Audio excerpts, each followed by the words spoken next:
Buenos días, chicos, ¿cómo están? Buenos días, si me ven, me escuchan bien, por favor. Todo bien, espero. Vamos a empezar.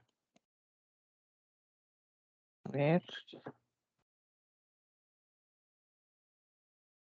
¿qué tal? ¿Cómo estás, Damaris, Olenka? ¿Qué tal? Buenos días. Vamos a empezar entonces. Nos toca la semana número 3.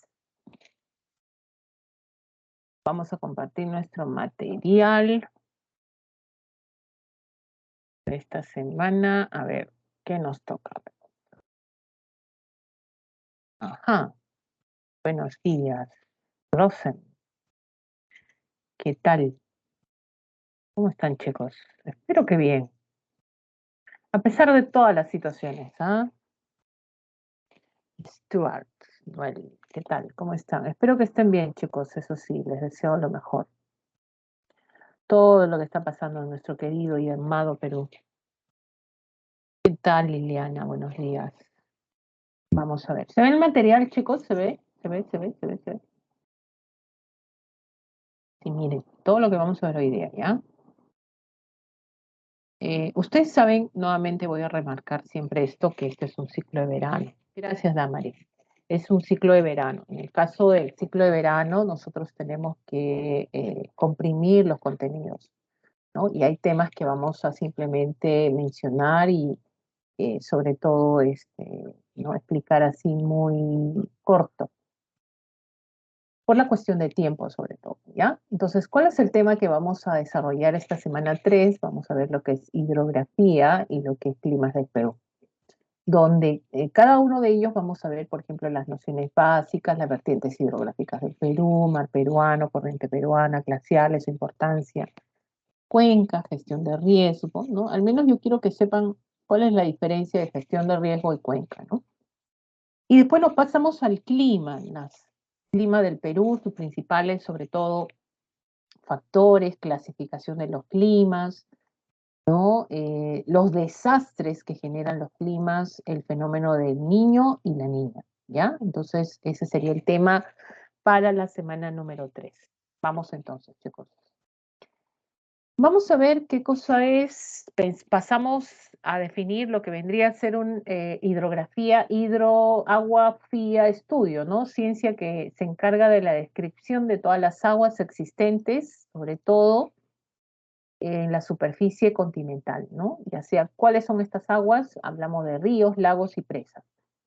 ¿Y qué hace la hidrografía como ciencia? Pues bueno, localiza, establece sus características fisiográficas, o sea, físicas, régimen y aprovechamiento también, ¿no? Entonces, y como tenemos esta ciencia, vamos a ver cómo se distribuyen las aguas también en el planeta.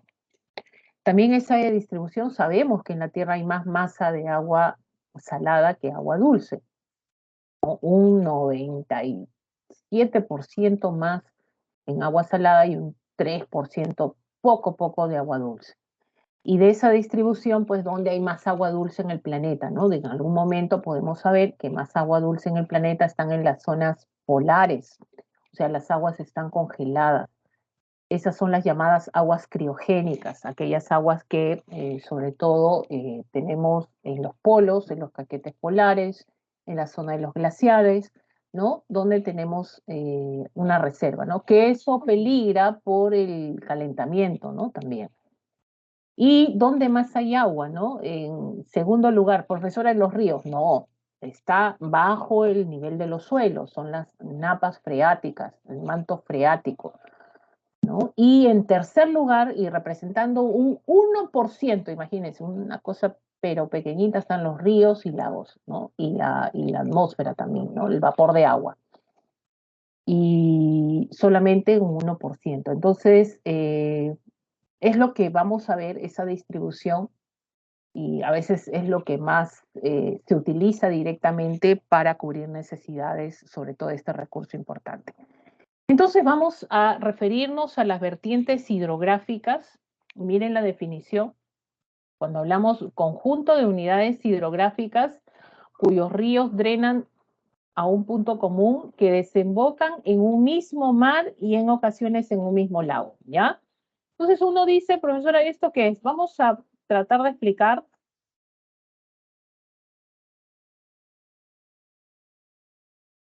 Vamos a tratar de explicar esto de las vertientes, ¿ya? De esta manera, por ejemplo, rapidito. Dice, por ejemplo, acá tenemos una raya, este es el mar, ya, vamos a poner acá, este es el mar. ¿Listo? Acá tenemos cordillera, cordillera, cordillera, cordillera, ¿no? Vamos a poner el ejemplo nuestro para poder entenderlo, ¿ya? Esto vendría a ser la cordillera occidental, ¿no? La cordillera occidental da el origen a la naciente de los ríos de la costa peruana, ¿no?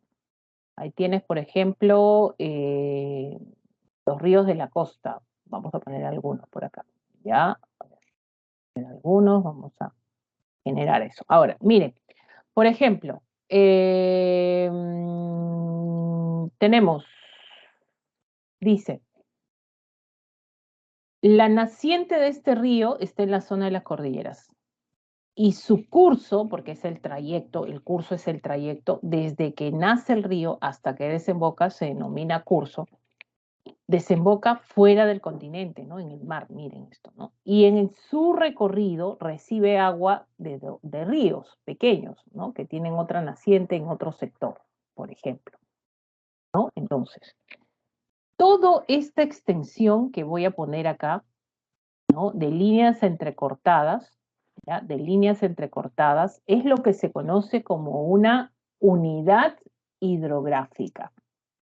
Y en esta unidad hidrográfica encontramos, por ejemplo, divisoria de aguas.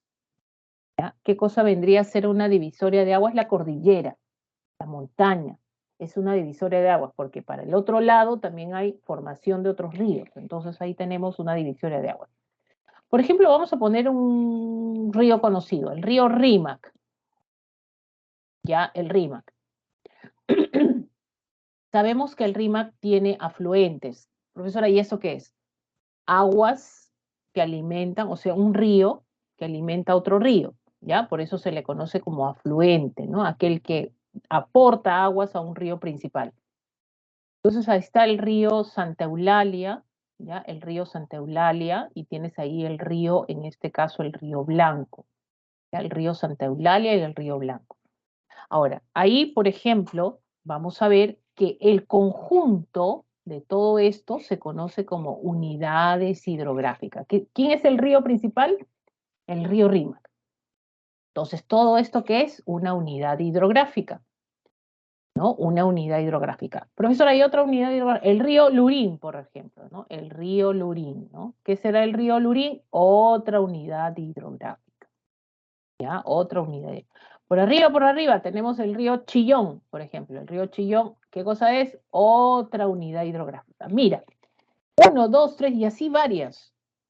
En la costa peruana tenemos así, ¿no? Entonces, ¿qué tienen en común estas tres unidades hidrográficas? Esto es una unidad hidrográfica. Unidad hidrográfica del Lurín, o unidad hidrográfica del Rímac, unidad hidrográfica del Chillón, o también río Chillón, ¿ya? ¿Qué tienen en común? Que todos ellos están desembocando en el mar. O sea, su desembocadura se da en el mar.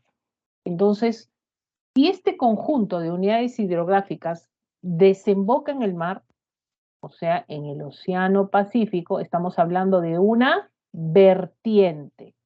¿Cómo se llama esta vertiente? Se denomina la vertiente del Pacífico. ¿Ya? Estamos hablando de la vertiente del Pacífico.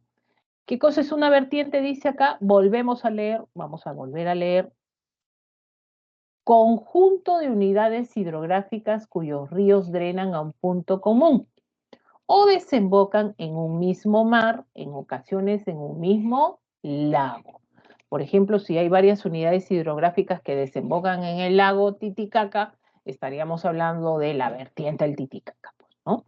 Y de esa manera vamos a establecer. Profesora, ¿es lo mismo decir unidad hidrográfica que cuenca hidrográfica? Sí, es lo mismo, ¿no? Cuenca del Rímac, cuenca del Chillón, cuenca del río Lurín, ¿ya? Entonces es lo mismo. Pero Dentro de estas unidades hidrográficas vamos a tener los ríos, justamente que nosotros definimos como corriente natural de agua que desembocan en otra similar, en un lago o un mar. Entonces, cuando vamos a ver el gráfico, vamos a ver, por ejemplo, que hay la naciente de los ríos, el nacimiento de las aguas de los ríos, que puede ser de origen glacial, ¿no? De congelamiento de los glaciales, pluvial, de las lluvias, ¿no? Fluvial, lacustre, etcétera, pero en esta oportunidad vemos ahí en las zonas montañosas, quiere decir glacial, fluvial puede ser, ¿no? Y por ahí vamos a tener, por ejemplo, que hay afluentes, o sea, hay ríos que alimentan a este río principal. Y esta correntía natural, o sea, los ríos discurren, ¿por dónde? Por una cavidad, que es el cauce, ¿no? Finalmente. El cauce es la cavidad por donde discurren las aguas del río y finalmente la desembocadura, ¿no? Donde las aguas se vierten finalmente. Desde la naciente a la desembocadura, ¿cómo se llama ese trayecto? Se conoce como curso, ¿ya? No es lo mismo cauce que curso. Cauce es la cavidad y curso es la longitud. Y el curso se mide en kilómetros, por ejemplo, ¿no? La naciente del Amazonas, ¿dónde está? Ah, profesora, esto está pues en la cordillera de Chila, la quebrada de Quehuicha, el nevado de Apacheta. Desde ahí se mide, desde la quebrada de Apacheta, en este caso, y el nevado, tiende a medirse la longitud del Amazonas hasta la desembocadura en el Océano Atlántico. Es por eso que hablamos que el río Amazonas es el de mayor longitud en el mundo, ¿no? Ganándole al Nilo, ¿no? En su recorrido. Pero bueno, ¿hay formas de desembocadura, profesora? Sí, ahí está una, la que observas es la forma de delta, y está la otra que en la zona de la costa, por ejemplo, la mayoría en la vertiente del Pacífico desembocan en estuario. Estuario es como que se abre en forma de un embudo, ¿no?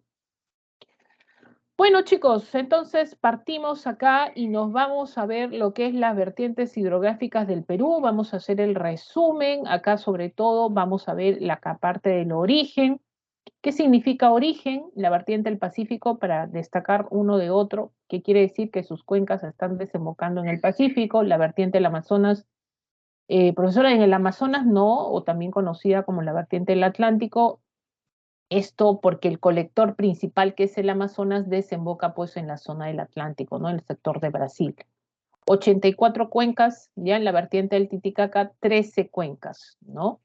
¿Cuál es la de mayor amplitud? Obvio que es la del Amazonas. Ahora, el origen de sus aguas, glacio, niveo, o sea, la nieve, y lluvia, pluvial. La vertiente del Amazonas tiene todo, ¿no? Glacial, niveo, pluvial y lacustre. Lacustre es a través de lagos también que originan algunas aguas de sus ríos, ¿ya? Y la vertiente del Titicaca es glacial y pluvial, ¿ya? Glacial y pluvial, que se parece mucho a la vertiente del Pacífico. La naciente, ¿no? Quiere decir las aguas de sus ríos principales donde nacen la cordillera occidental, el caso de la vertiente del Pacífico, ¿ya? Los ríos del Pacífico, o sea, la vertiente del Pacífico.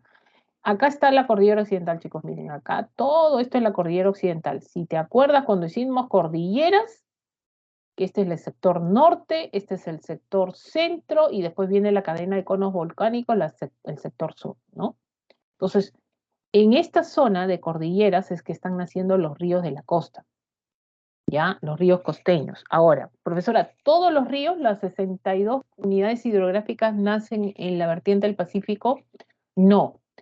Hay excepciones, el río Zarumilla, el río Tumbes, el río Chira. Estos tres, Zarumilla, Tumbes, Chira, están naciendo en los Andes ecuatorianos, ¿ya? En el Ecuador. Los demás están naciendo en la zona de la cordillera occidental peruana. ¿Listo?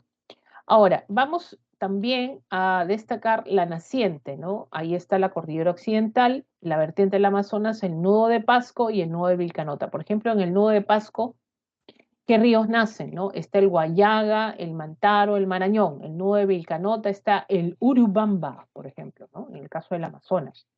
Que finalmente estos ríos confluyen para formar lo que es el Gran Amazonas. Y el Titicaca, las cordilleras de Carabaya y Volcánica. Profesora, ¿cuáles son las cordilleras de Carabaya?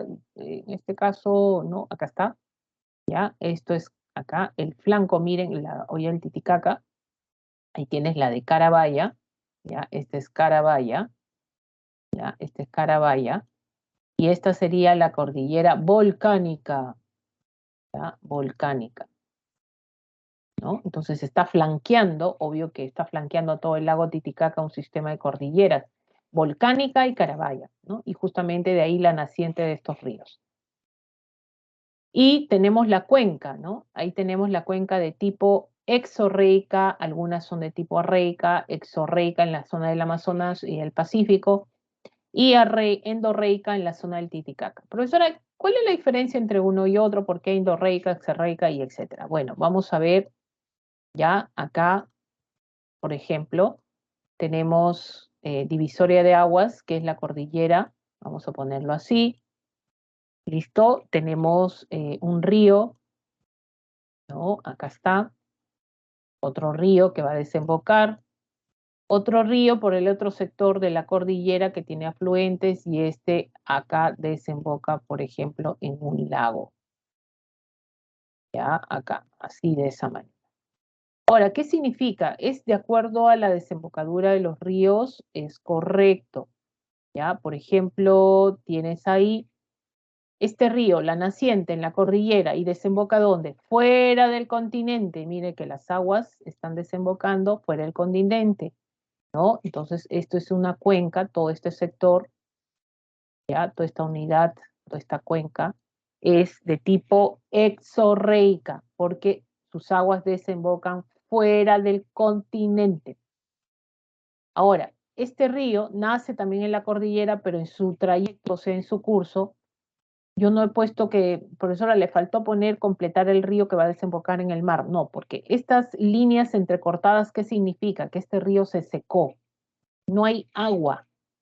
¿Ya? Las aguas de un río se pueden secar, sí, ya sea por infiltración, ya sea por evaporación o mucho uso de la población.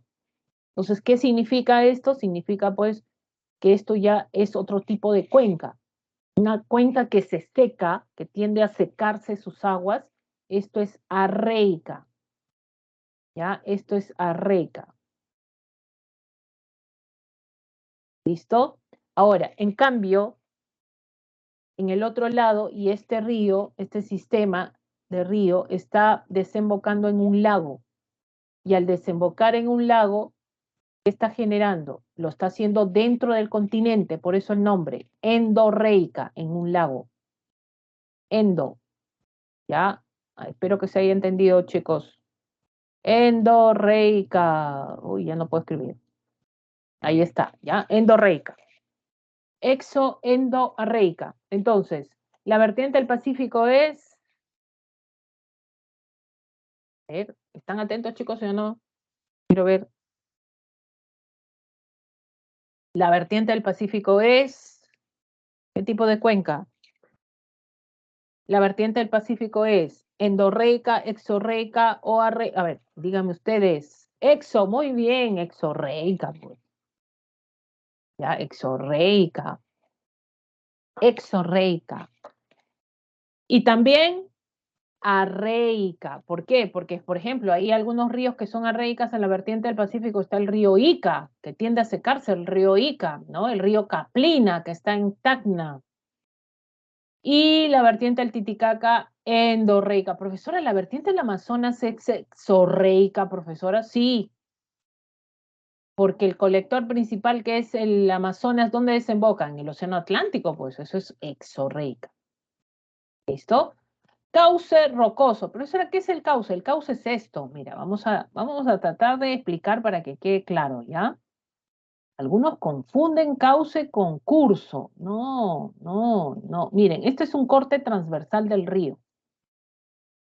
¿Ya? Este es el corte transversal. Estas son las aguas del río. El cauce es la cavidad. ¿Ya? Este es el cauce, ¿no? Por donde discurren las aguas de este río, ¿no? Entonces, hay cauces que tienen rocas. Es rocoso, pues el caso del Pacífico es rocoso. ¿Alguien conoce el río Rímac? Dime si no tiene piedras el río Rímac. Las trae, pues, a raza, ¿no? Claro, pues ahí está el canto rodado. Por ejemplo, los cantos rodados son característicos de este tipo de ríos en la costa. Esas piedritas redonditas, ¿no? Que tu mamá utiliza para chancar el ajo. Ya, eso es un canto rodado, ya, por ejemplo, ¿no? Y rocoso en el Titicaca y en el Pacífico, son rocosos. ¿Por qué? Profesora, ¿y esto es bueno? No, pues no es bueno, porque conforme pasa el tiempo, se sedimenta más, viene más. Hay que limpiar esto en época de lluvia, porque para que este cauce quede profundo y limpio, ya hay que limpiar esto. Se conoce como la descolmatación de los ríos, ¿no? Para que cuando venga el agua no se desborde. Pues imagínate que haya roca, roca acá, esto se desborda, ¿no? Ahora, en el caso de la vertiente del Amazonas es rocoso y a la vez arenoso. Y por eso que ves que las aguas de los ríos amazónicos lo ves marrones. Dices, ay, profesor, esa agua es sucia, profesora. No, báñate, eso es agua limpia, solo que está rico en nutrientes, minerales. No, esto es agua limpia, no, no te preocupes. No te va a pasar nada. Más bien, preocúpate si te bañas en un río como el Rímac, ¿no? Ahí sí, preocúpate. Curso corto recorrido, la vertiente del Amazonas es largo, ¿no? La vertiente del Titicaca es corto también, fíjense, el único largo, incluso donde puedes navegar es en el Amazonas. El recorrido andino costeño, ya en el caso de la vertiente Pacífico, porque nace en la cordillera occidental y finalmente desemboca en la costa.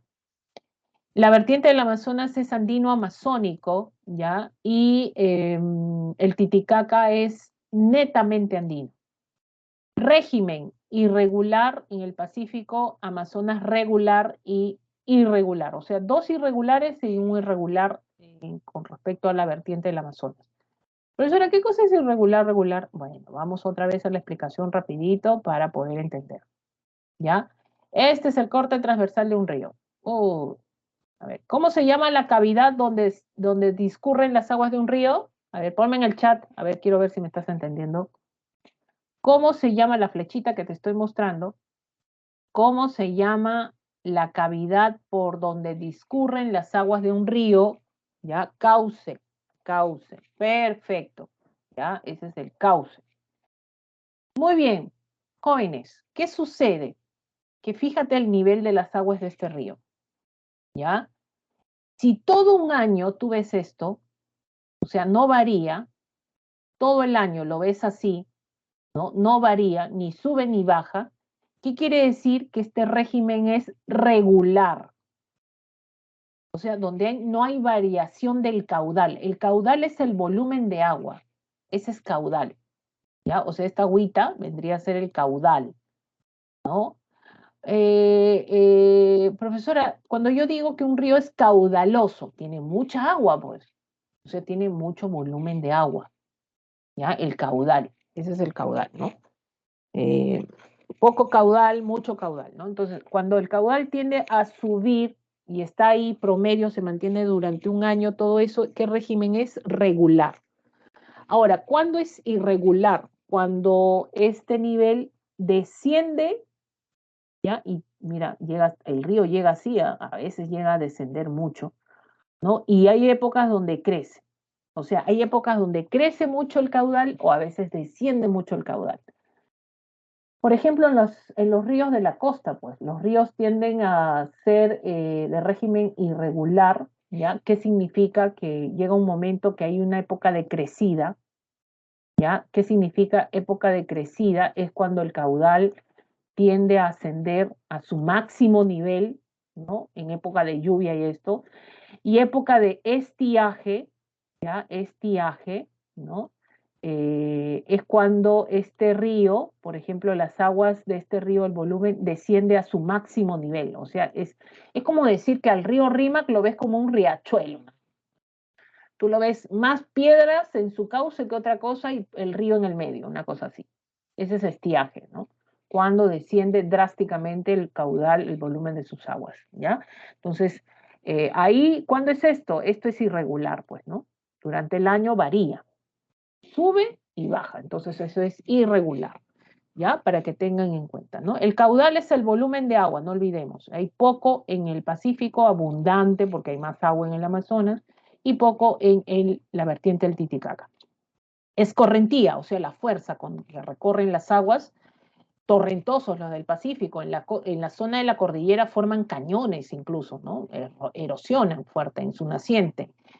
Torrentosos también en el Amazonas, en su curso superior, que quiere decir en la naciente, donde forman pongos, y en su curso medio inferior son navegables por la cantidad de agua que tienen, ¿ya? Y son más lentos ya en su curso medio inferior, tienden a ser navegables, pero en su curso alto están formando pongos, por ejemplo, estos ríos. Y también la vertiente del Titicaca tienden a ser torrentosos. Muy bien, chicos.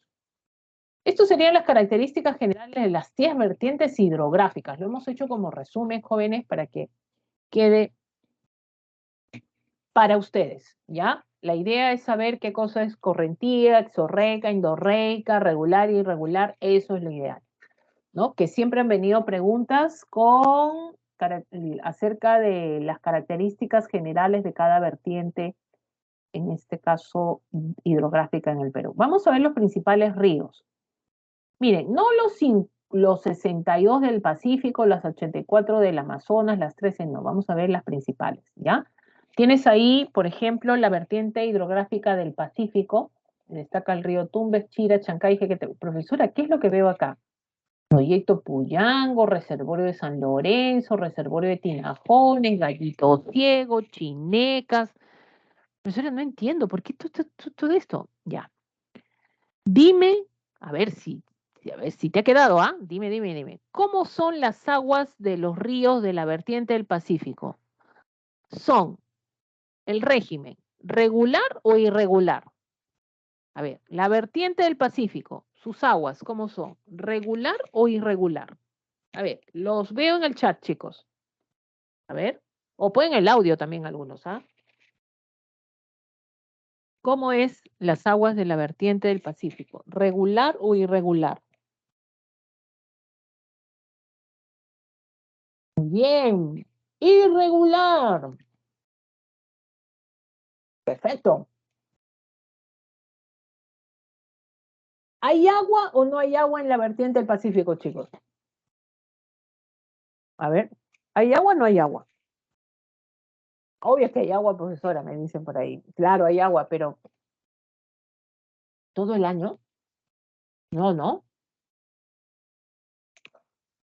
todo el año no hay agua. Si es irregular,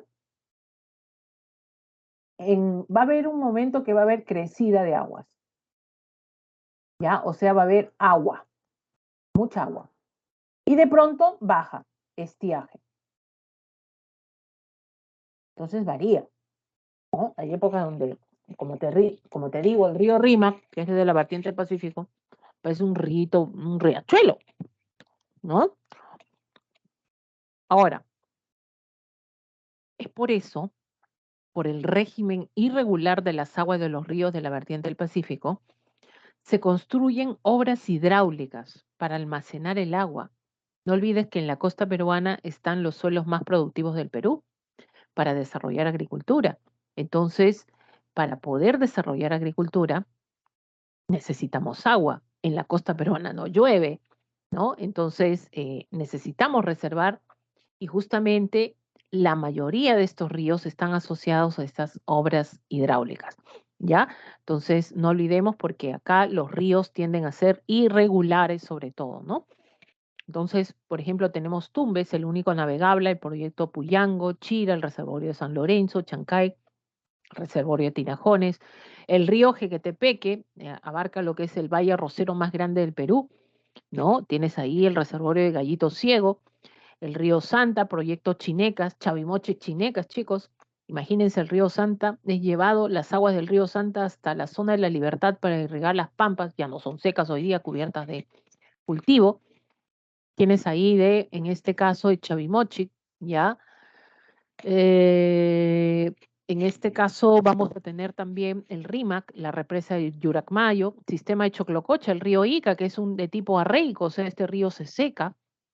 Majes, el Condorama, ¿ya? La presa de Aguada Blanca, el río Chili, que pasa por la ciudad de Arequipa también, y el río Tambo, que es el de mayor longitud de la vertiente, es el más largo que se conoce, ¿no?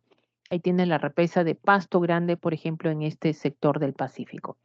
Y el Amazonas, por ejemplo, vamos a ver que estas unidades hidrográficas que las componen, que son sobre todo 6 unidades hidrográficas importantes, porque son los ríos más importantes acá, abarca la extensión del territorio nacional es 74,5%, ¿no? Y el 97,8% del total de las aguas nacionales, o sea, gran reserva de agua dulce en esta zona. De acuerdo como tú ves acá, ya vamos a ver, por ejemplo, la intercuenca del Amazonas, el río Madre de Dios, el río Ucayale, el río Marañón, el río Yurúa y el río Purús. Cada una de estas unidades hidrográficas finalmente confluyen para formar al Gran Amazonas, ¿no? En el caso peruano, el Amazonas es cortito, chiquitito, ¿no? En este caso su curso, pero en la zona de Brasil es mucho más largo, ¿no? Tanto así que ya desemboca en la zona del Atlántico.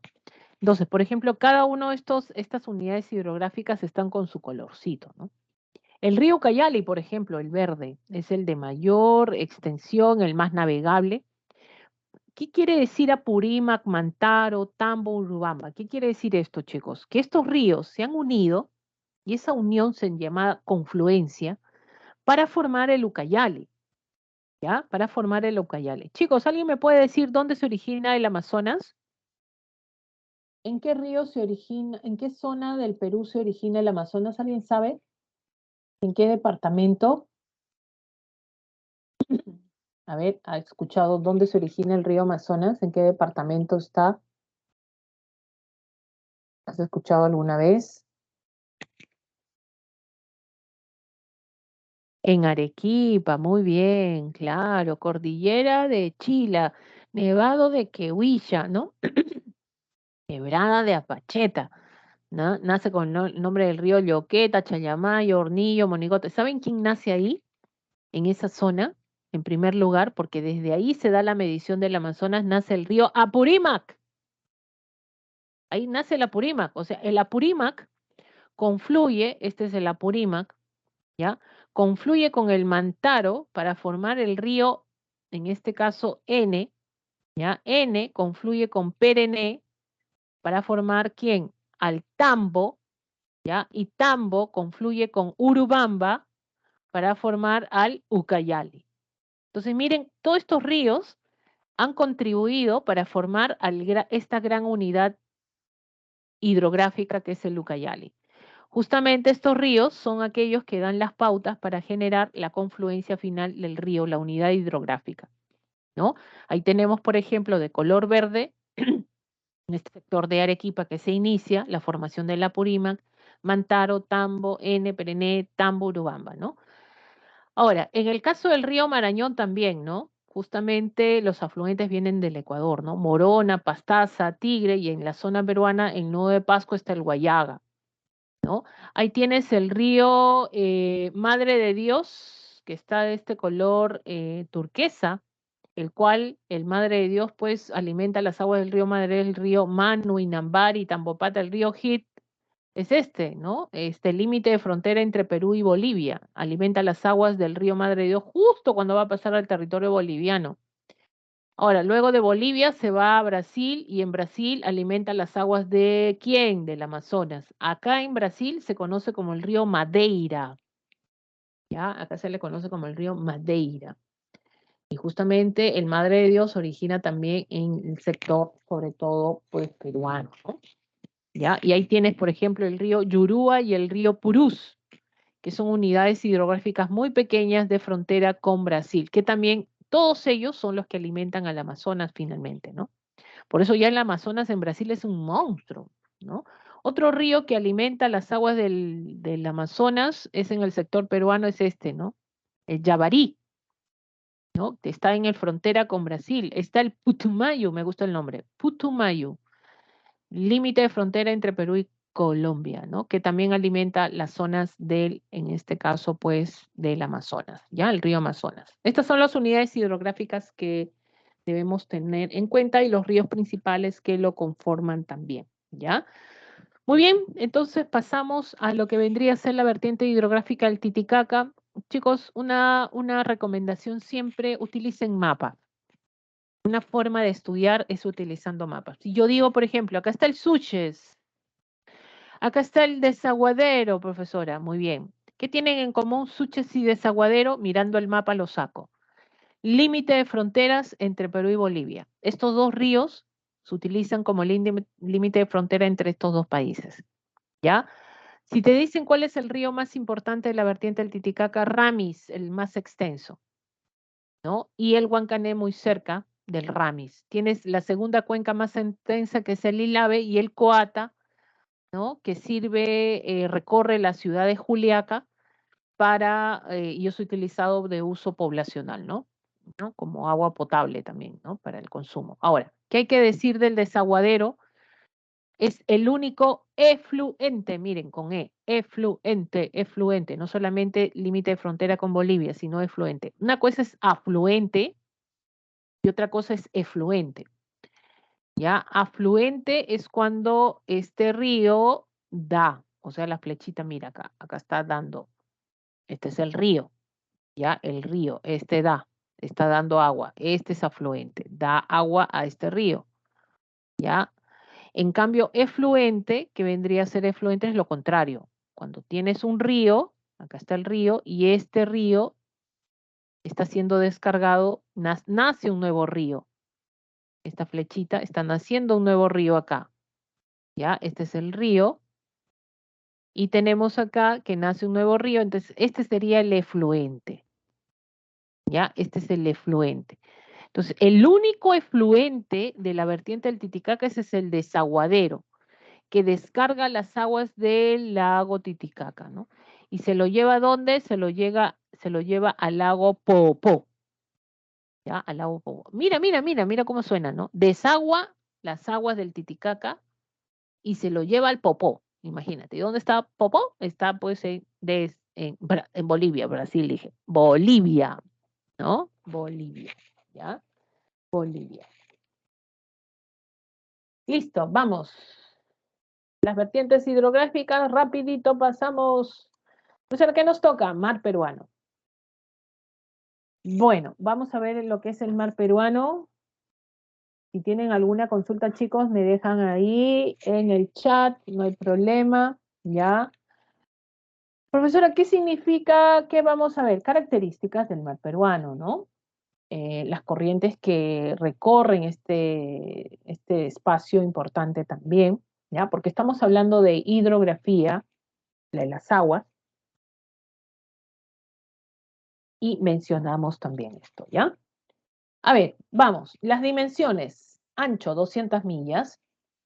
Hablamos de un área de 626.240 kilómetros cuadrados. La profundidad es de 6.552 metros profunda porque ahí se encuentra la fosa meridional. A ver, pregunto, ¿una fosa está asociada a una zona de movimientos epirogénicos o orogénicos? Y miren que las fosas están en las márgenes de las placas, en zonas de subducción de una placa oceánica y una placa continental, ¿no? Y nosotros lo tenemos, pues la placa de Nazca, la placa continental, en este caso sudamericana. Entonces, basta que te mencionen placas, ¿qué cosa es?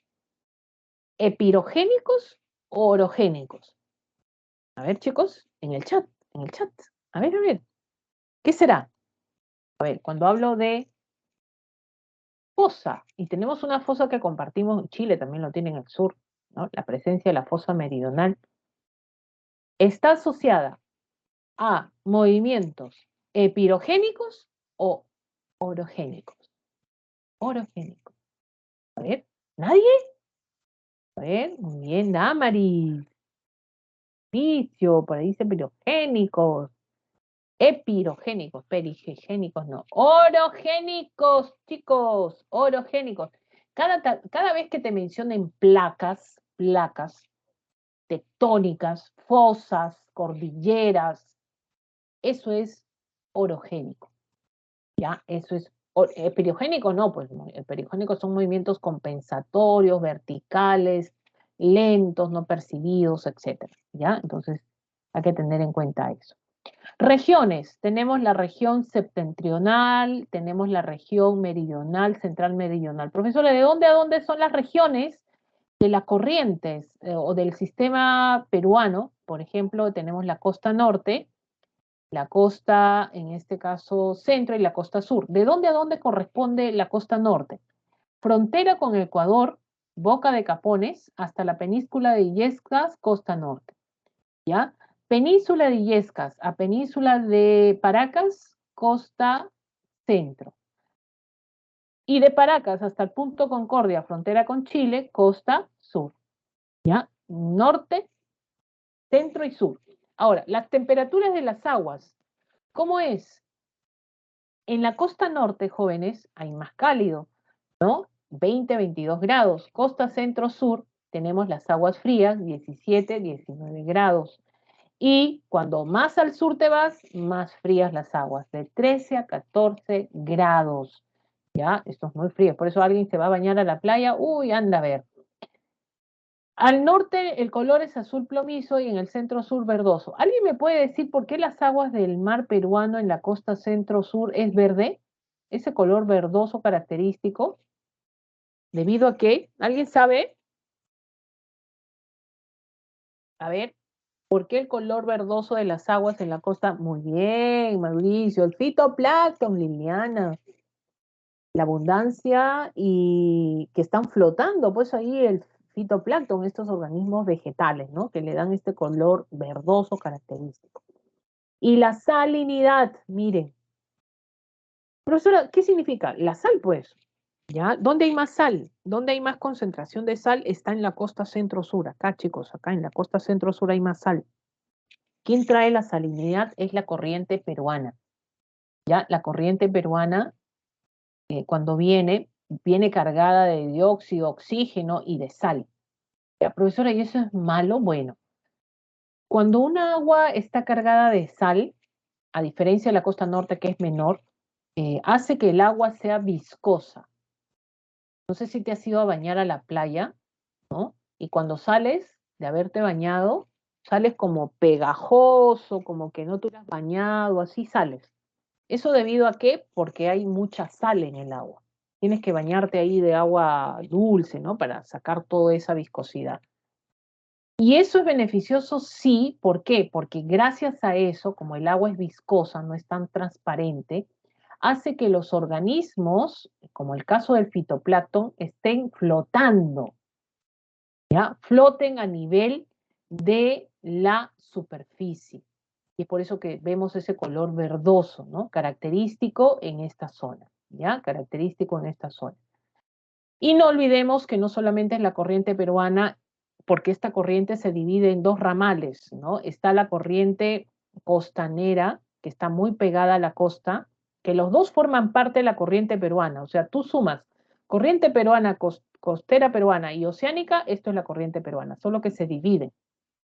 Uno que va más pegado a la costa, que es la corriente costanera peruana, y otra que va más a la parte del oeste del Océano Pacífico, ¿no? Y la corriente del Niño, en este caso en la zona norte del país, o también la contracorriente ecuatorial, ¿no? Que estas sí son aguas cálidas necesariamente, ¿no? En la zona norte del país, ¿ya? Muy bien, chicos, y ahí tenemos el manejo de cuencas para terminar esta parte. Profesora, ¿cómo que manejo de cuencas? ¿Qué es esto? Es una forma de administrar el territorio, ¿ya? Puedes llamar esto una unidad hidrográfica, es correcto. O sea, el río es una unidad hidrográfica, claro. Pero también lo podemos denominar como cuenca. Y cuando denominamos cuenca, es que estamos viendo que vamos a administrar los recursos que existen en esta superficie delimitada, ¿no? Por ejemplo. Entonces, ¿qué vas a administrar? Vas a administrar los recursos naturales que existen acá de manera sostenible, de manera adecuada, de manera racional. ¿Qué recursos naturales? Hay agua, hay suelo, hay bosques, por ejemplo, que son los principales que hay que conservar. Es una política que se aplica ¿para qué? Para hacer buen uso de los recursos naturales. ¿Y por qué se hace en el Perú? Porque el Perú está lleno de ríos, pues chicos. Está la vertiente del Pacífico, el Amazonas, el Titicaca, por todos lados. Imagínense que cada uno de nosotros haga un adecuado manejo de cuenca, y eso lo hacen las autoridades con la población, ¿no? Para que no haya depredación de los recursos, ¿no? Entonces, por eso dicen planificar el desarrollo con una visión integral de la cuenca, tomar medidas para conservar la cobertura vegetal, evitar la contaminación de las aguas. Entonces, eso es manejar adecuadamente los recursos. Ahora, habla de gestión de riesgos. Miren, definición es la anticipación a los desastres, es decir, tomar las medidas adecuadas para prevenir o mitigar las consecuencias de cualquier fenómeno natural. Traducción, por ejemplo, huaicos. En una cuenca puede pasar huaicos, inundaciones, por ejemplo, un movimiento sísmico también, ¿no? Entonces pueden haber pérdidas de viviendas, económicas, etcétera. Ahora, la idea es minimizar los riesgos. La idea es bajar el riesgo. Y para eso, jóvenes, debemos anticiparnos a esto. Por ejemplo, si yo ya sé que en la época de verano hay lluvias y en esta zona van a caer huaicos, tengo que prevenir, ¿no? Esa prevención se conoce como gestión de riesgo. Profesora, van a venir las lluvias y los ríos, hay que limpiar el cauce, o sea, hay que descolmatar el río, ¿no? Porque si no se inunda, va a generar inundaciones, ¿no? Se va a desbordar el río y va a perjudicar los cultivos, las viviendas. Correcto. ¿Qué estás haciendo? Anticipándote al desastre. Si estás anticipando y previniendo el desastre, ¿qué estás haciendo? Gestión de riesgo, ¿no? A eso se denomina gestión de riesgo, anticiparte al desastre, ¿ya? Tienes ahí la mitigación de desastres, por ejemplo, ordenamiento de territorio, ¿no? Hay que reubicar a la gente porque no se ponga en el medio del cauce de los huaicos, donde se activan las quebradas y finalmente los perjudica. Estabilización de las laderas, definición de zonas no habitables, construcción de presas, reubicación de vivienda, limpieza y descolmatación de los ríos. ¿Qué estás haciendo con todo esto? Gestión de riesgos. ¿Ya? Muy bien. Ahora sí, nos vamos a la segunda parte de en este caso, de este tema. Cambiamos un poco y nos vamos a la parte del clima y nociones básicas en el Perú. Una cosa es decir tiempo atmosférico y otra cosa es decir el clima. Chicos, ¿es lo mismo? A ver, mira cómo yo digo, ¿ah? Este clima está loco. A cada rato cambia. ¿Es correcto? Dime sí o no. ¿Es correcto o incorrecto? Ponme en el chat. Este clima está loco. Fíjate, a cada rato cambia. Hace calor, hace frío, yo ya no sé qué ponerme. He escuchado a varias personas que hablan así, ¿ya? ¿Es correcto o es incorrecto? Profesora, es correcto, profesora, es incorrecto por ahí, ¿no? No, incorrecto, profesora, no, profesora, es incorrecto. Dicen por ahí. Así es. Incluso yo he escuchado en estos que narran noticias, oye, ¿qué decimos de esta gente? Justamente estos conductores de programas y, ay, el clima está loco, ya no sé qué ponerme. Eso es incorrecto, jóvenes. El clima no varía. Lo que varía y lo que cambia en cuestión de horas es el tiempo atmosférico o también tiene un nombre, tiempo meteorológico. Cenami pues se encarga de eso, ¿no? Mañana amanecerá con brillo solar y en la tarde habrá lluvia y al contrario, llueve y después sale el sol. Pero bueno, Cenami para eso está. Entonces, lo que cambia constantemente acá donde estamos nosotros, en la troposfera, es el tiempo atmosférico. Amanece con radiación, después llueve, después otra vez radiación, sube la temperatura, baja la temperatura. Esos cambios constantes, visibles, que los percibes, eso se conoce como tiempo atmosférico. ¿Ya? Por eso dice, se caracteriza por su variabilidad. Cambia de un momento a otro. ¿Ya? Eso es tiempo atmosférico. Clima, no. Por ejemplo, ¿cuántos tipos de clima nosotros conocemos, no? Estamos en un país donde existe una variabilidad climática terrible. Tenemos, por ejemplo, el clima tropical, clima húmedo, clima frío, gélido, ¿no? Subtropical, ¿no? O sea, hay una diversidad de climas en los cuales para yo determinar un clima, ¿ya? Ha pasado por lo menos un periodo de ¿cuánto? De 30 años. Ahora, ¿cómo llego a establecer un tipo de clima? El clima tiende a ser más estable, no es variable, ¿no? No es que el clima va a cambiar, ¿no? Bueno, dicen que va a haber cambio climático, que es otra cosa, ¿no? Pero es más estable el clima. Entonces, lo calculo, ¿no? Y resulta del promedio de los estados del tiempo atmosférico. O sea, yo voy a sacar un promedio de todos esos tiempos atmosféricos que he estudiado en esa superficie. Voy a sacar un promedio y finalmente hago las observaciones por un periodo de 30 años y finalmente establezco qué tipo de clima existe en esa superficie. ¿Ya? Entonces, conjunto de condiciones ambientales en un lugar determinado, ¿no? Por eso que tenemos que el clima tiende a ser más estable, ¿ya? Tiende a ser más estable. Ahora, ¿cuáles son los elementos del clima? Por eso nosotros vemos esa variabilidad, ¿no? Generamos, pues, para hablar del clima tenemos que hablar de la insolación, que es la cantidad de energía que llega a la Tierra en forma de radiación. Ahí está el heliógrafo que genera su medición también.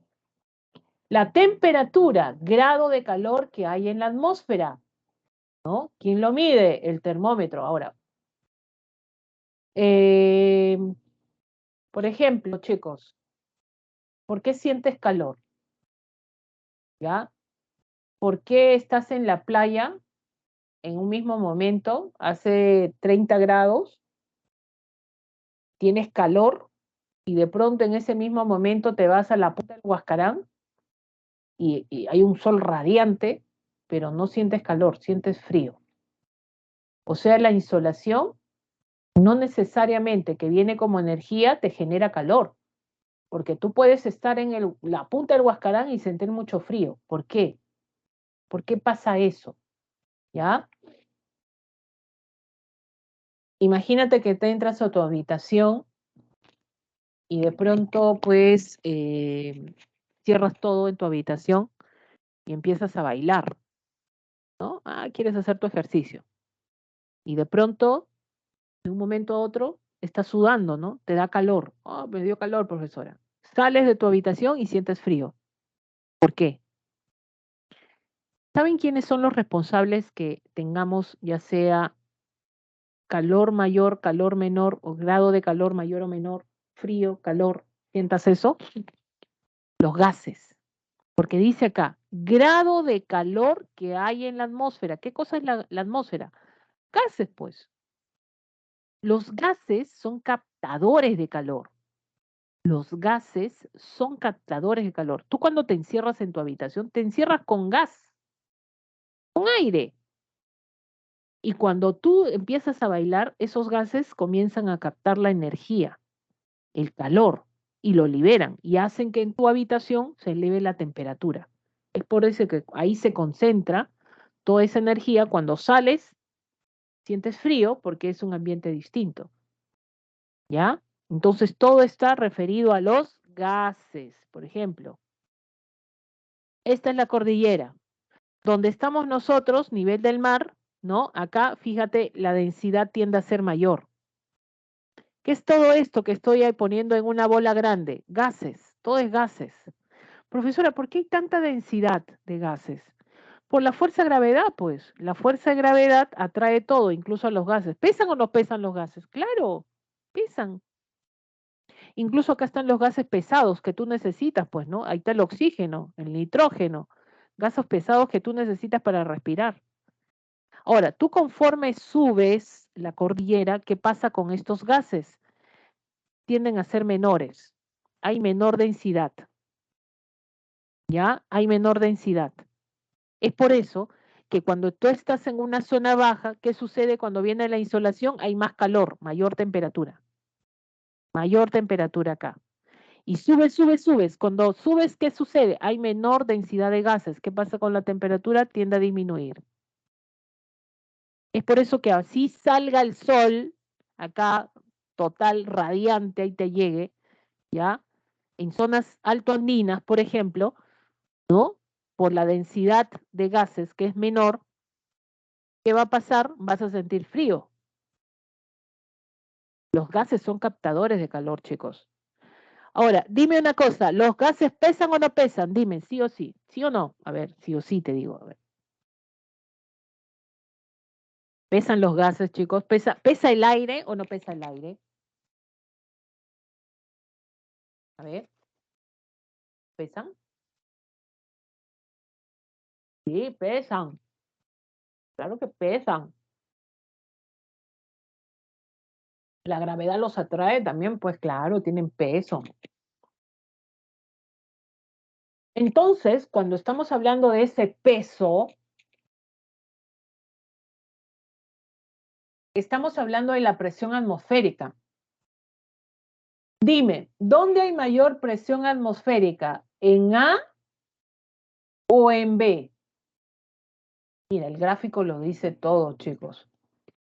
Una cosa es que estés en una zona altoandina y otra cosa es que estés en una zona cercana al litoral costero, ¿ya? ¿Dónde hay mayor presión atmosférica? ¿En A o en B?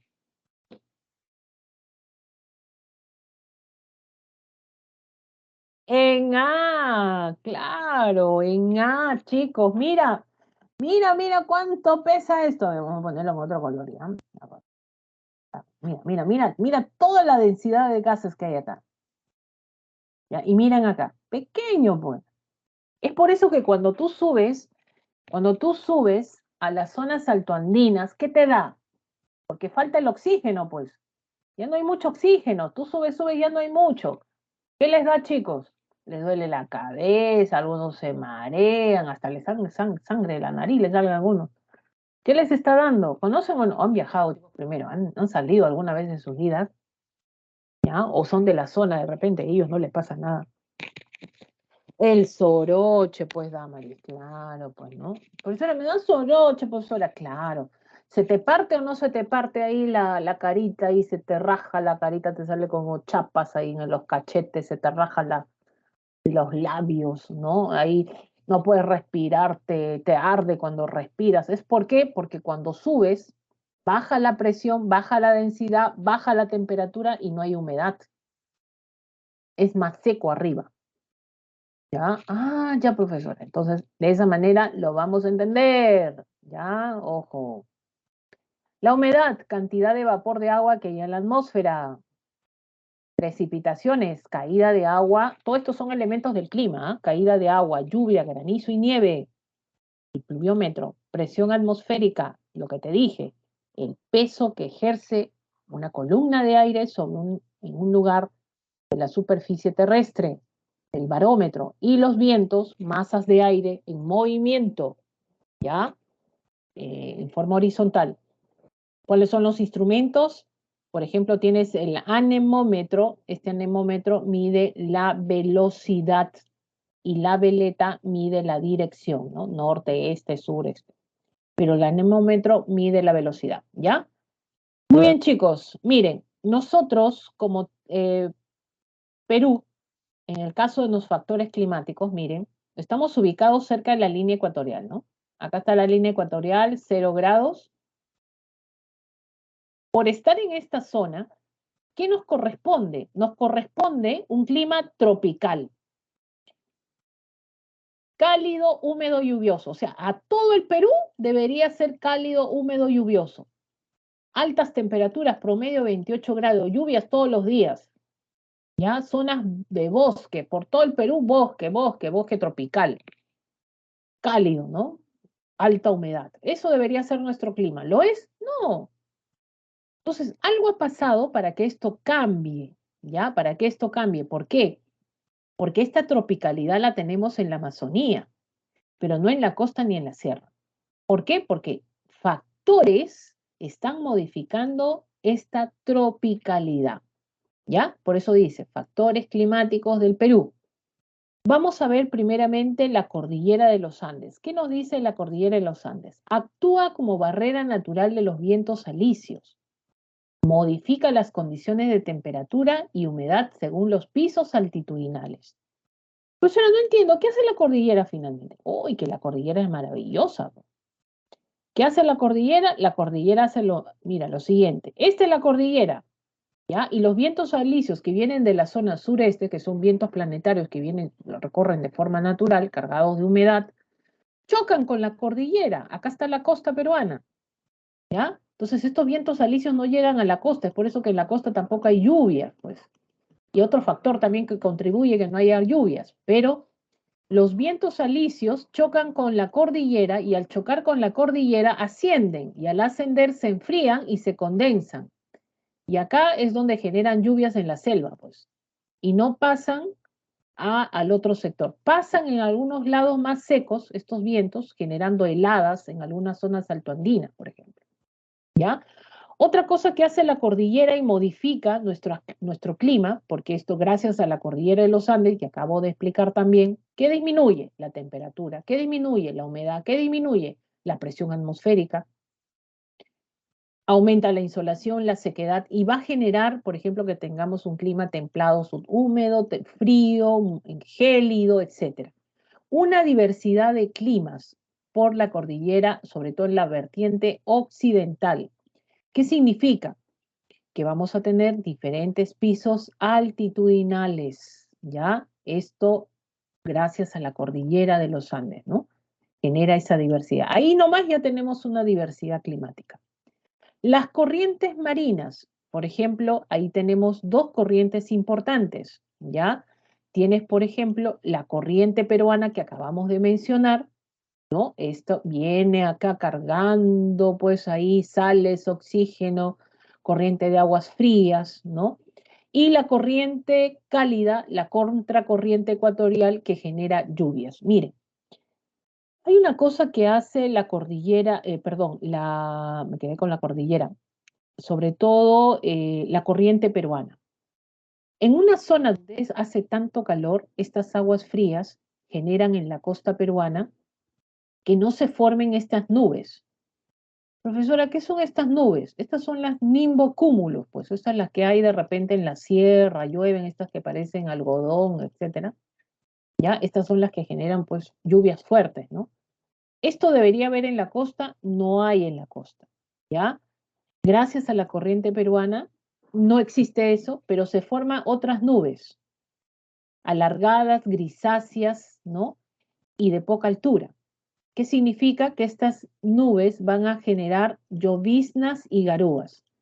Jóvenes, y lloviznas y garúas para un sector, ¿no? Hace que toda la costa peruana sea desértica, o sea, no va a haber agua.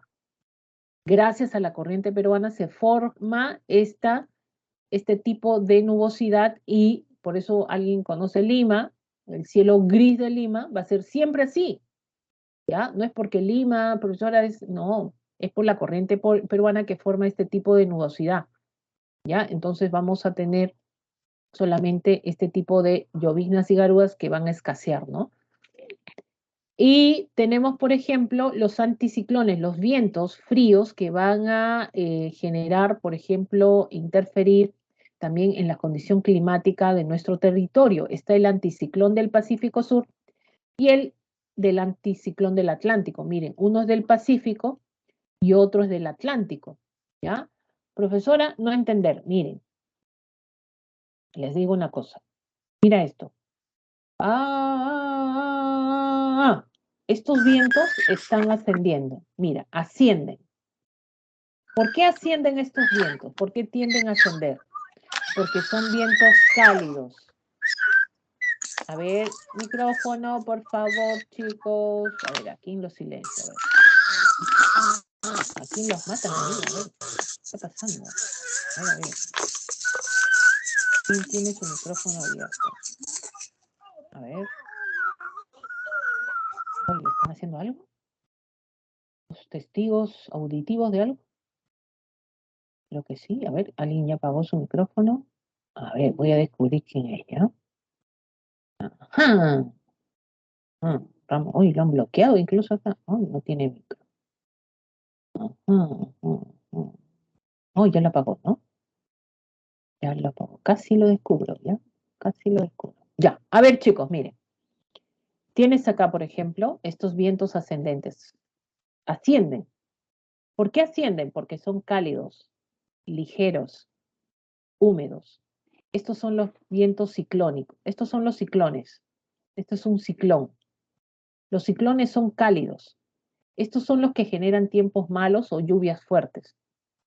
Por ejemplo, en la zona de Centroamérica, en la zona de Norteamérica, tienden a formar huracanes, ¿no? Tienden a formar huracanes. Ahora, estos, mira, estos descienden. Estos son vientos fríos.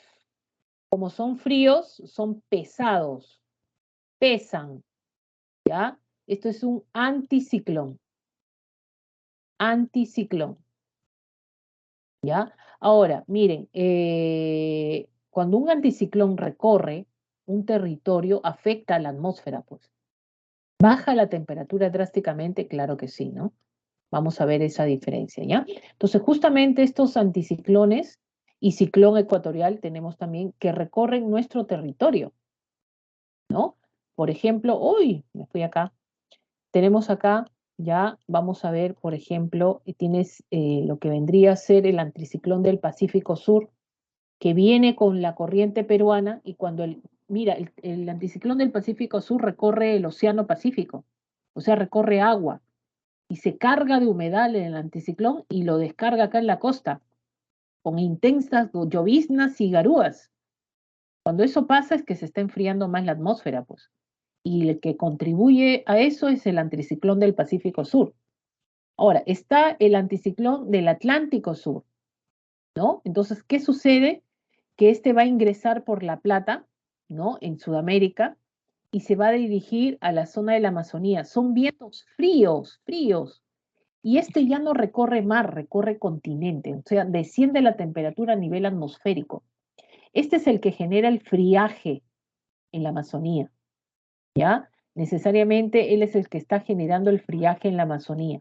Acá, friaje, ¿no? El friaje. Y el friaje está ingresando al Perú por Madre de Dios.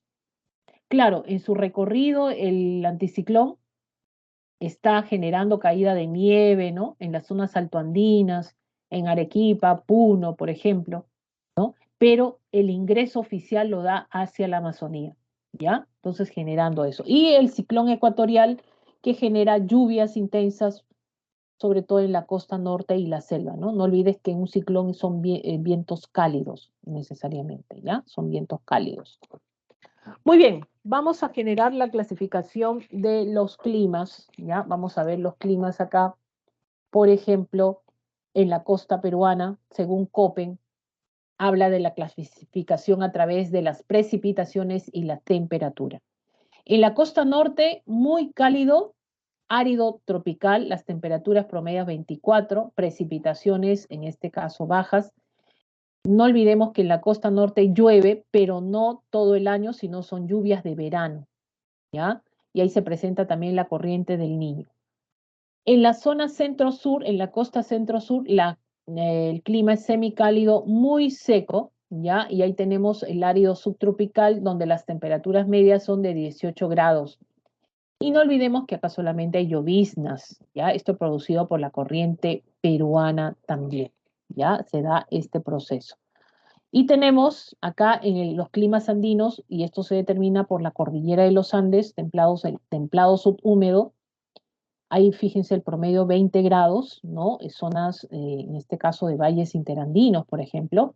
Precipitaciones menores, acá llueve de manera estacional, no todo el año. Vamos subiendo, las temperaturas disminuyen, hay un frío.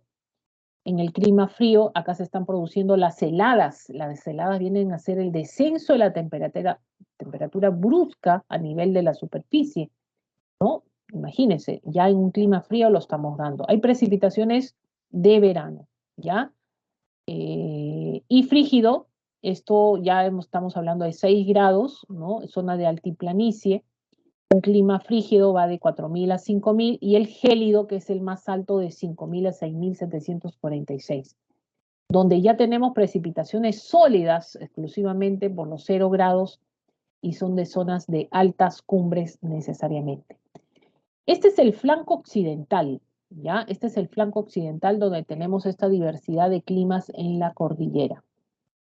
Y tenemos el flanco oriental que vendría a ser los climas de la Amazonía, ¿no? Donde tenemos un clima semicálido muy húmedo, ¿ya? Esto es en la selva alta, esto es selva alta, y selva baja, clima cálido húmedo. Profesora, ¿dónde hace más calor si yo me quiero ir de viaje, profesora? En la selva baja. Un clima cálido, hace mucho calor, el promedio, en este caso de temperatura, va hasta los 25 a 33. En cambio, en la parte de la selva alta es un poco más fresco, ¿no? De 22 grados, pero no olvidemos que en la selva de un semicálido muy húmedo, esto muy húmedo significa que es la región más lluviosa del Perú. Ya llueve, cada rato llueve, un montón. Pero a diferencia del clima cálido húmedo, en el caso de la selva baja de 400 a 80 metros sobre el nivel del mar, tenemos dos tipos de clima, ecuatorial y sabana tropical, ¿ya? Entonces, cuando uno ve clima, miren, es un clima ecuatorial, miren esta amplia vegetación, miren esto, clima ecuatorial. Lluvias constantes, ¿no? Humedad, mucho calor, esto es ecuatorial. Y esto es una sabana, más seco, sabana tropical. Miren la diferencia, sobre todo en gráfico, ¿no? Ahora, ¿cómo yo distingo de dónde a dónde es sobre todo una zona del clima ecuatorial y sabana? A partir del paralelo 12, ¿ya? Paralelo 12. Este paralelo 12 hacia el norte, clima ecuatorial, hacia el sur, clima de sabana tropical, ¿no? Y ahí, por ejemplo, en el clima de sabana tropical está Madre de Dios, ¿no? Madre de Dios. En el clima ecuatorial está Ucayali, está Loreto, por ejemplo, ¿no? Que tienen esta condición de clima. Profesora, ¿cuál es la diferencia? Miren, en un clima ecuatorial hace calor, mucho calor, ya hay humedad y hay lluvias constantes. En cambio, en una sabana tropical, las temperaturas van de 24 a 33 por ahí, pero las lluvias es lo que cambia. Las lluvias son estacionales, no llueve a todo el año. Imagínense en una zona de la Amazonía, ¿no? Entonces, por eso habla de un clima de sabana tropical. Es estacional esta lluvia. Cuando hay lluvia, todo es verdecito. Por ahí están las palmeras de aguaje, por ejemplo, de ahí crecen. Pero cuando no hay lluvia, todo es seco y se va secando también la vegetación, ¿ya? Que son pastos naturales, gramíneas, por ejemplo, que encontramos en este tipo de espacios. Chicos, entonces, en un clima de la selva baja encontramos un clima ecuatorial y un clima de sabana, sobre todo tropical. Y pasamos acá a los fenómenos de origen climático. ¿Qué significa? Fenómenos que se originan por la situación del clima. Por ejemplo, el clima produce ¿qué? El descenso brusco de la temperatura, las heladas. Esto en la región andina, ¿no? Esto se contempla por la combinación de viento, altitud y relieve. Y las temperaturas por debajo de los 0 grados, ¿no? Te vas a dormir con 12 grados y amaneces con menos 12 grados también, incluso en algunos casos. Por ejemplo, lo que ves acá es una helada blanca porque todo ha estado cubierto de hielo. Perjudica a los cultivos también, pero la que perjudica más es otra. Es cuando los vientos son secos y generan lo que es una helada negra. La negra es la que genera más estragos, ¿no? Y el friaje, no te olvides, ya, acá vamos a volver a repetir, mire, acontece cuando el anticiclón del Atlántico Sur ingresa por el continente y se dirige a la Amazonía. No olvidemos. Y uno dice, profesora, ¿a qué parte de la Amazonía ingresa el friaje? ¿Saben a dónde? A esta zona. Selva baja, a este clima, cálido, húmedo. ¿Saben por dónde ingresa el friaje? Por Madre de Dios. Acuérdate, friaje acontece ingresar a la selva baja. En primer lugar, está ingresando por Madre de Dios. La zona donde hace más calor y las temperaturas, adivinen, llegan a descender a 11 grados. Imaginen una zona donde hace tanto calor y tener 11 grados, lluvias, vientos recurrentes, fuertes. Ese es el friaje, ¿ya? Y estas masas de agua, de aire frío, finalmente traen estragos, pues, ¿no? La población en la selva con el friaje se pone pues ahí junio, julio, se está poniendo chompa. ¿Qué te vas a poner chompa pues en la selva? Nada, pues, pero ahí con el friaje sí, ¿no? No olvidemos. Tenemos ahí la inundación, es cuando las lluvias sobrepasan la capacidad del campo del suelo, los ríos se desbordan, Los huaicos que se producen por las lluvias erosionan de las zonas altas, erosionan y activan las quebradas. Mira cómo vas a hacer tu casa en una zona de huaicos. Pues no, pues la misma población no aprende, ¿no? Por ese lado. Y las sequías, sobre todo, es caracterizada por una reducción de la precipitación, ¿no? La sequedad de la atmósfera, eso se conoce. Profesora, ¿qué es? Es el niño. Una cosa es la corriente del niño y otra cosa es el fenómeno, ¿ya? Lo que siempre tenemos los meses de diciembre en la costa norte es la corriente del niño, ¿no? Hace que las aguas sean más cálidas en la costa norte. Eso es normal. Pero el fenómeno es una variación irregular de vientos, temperaturas, ¿no? Con respecto a lo que es el Océano Pacífico. ¿Saben cómo funciona esto? Miren, esto es Sudamérica, ¿ya? Acá está, por ejemplo, Perú y está Ecuador, son los que más estragos tienen cuando viene el fenómeno del niño. Y acá tenemos la zona australiana y la zona de Asia, ¿no? ¿Ya? Asia sobre todo es la que tiene mayores estragos. ¿Qué sucede? En toda, este es el Océano Pacífico, ¿ya? Este es el Océano Pacífico. ¿Saben quién es el responsable de todo este fenómeno? Es los vientos alisios. Los vientos alisios, ¿te acuerdas que chocaban con la cordillera? Bueno, no solamente recorran continente, ¿no? Que chocan acá con la cordillera, sino los vientos alisios también recorren mar, el océano. Y miren, de esta manera, ¿ya? Por acá no pasa, pero por acá sí.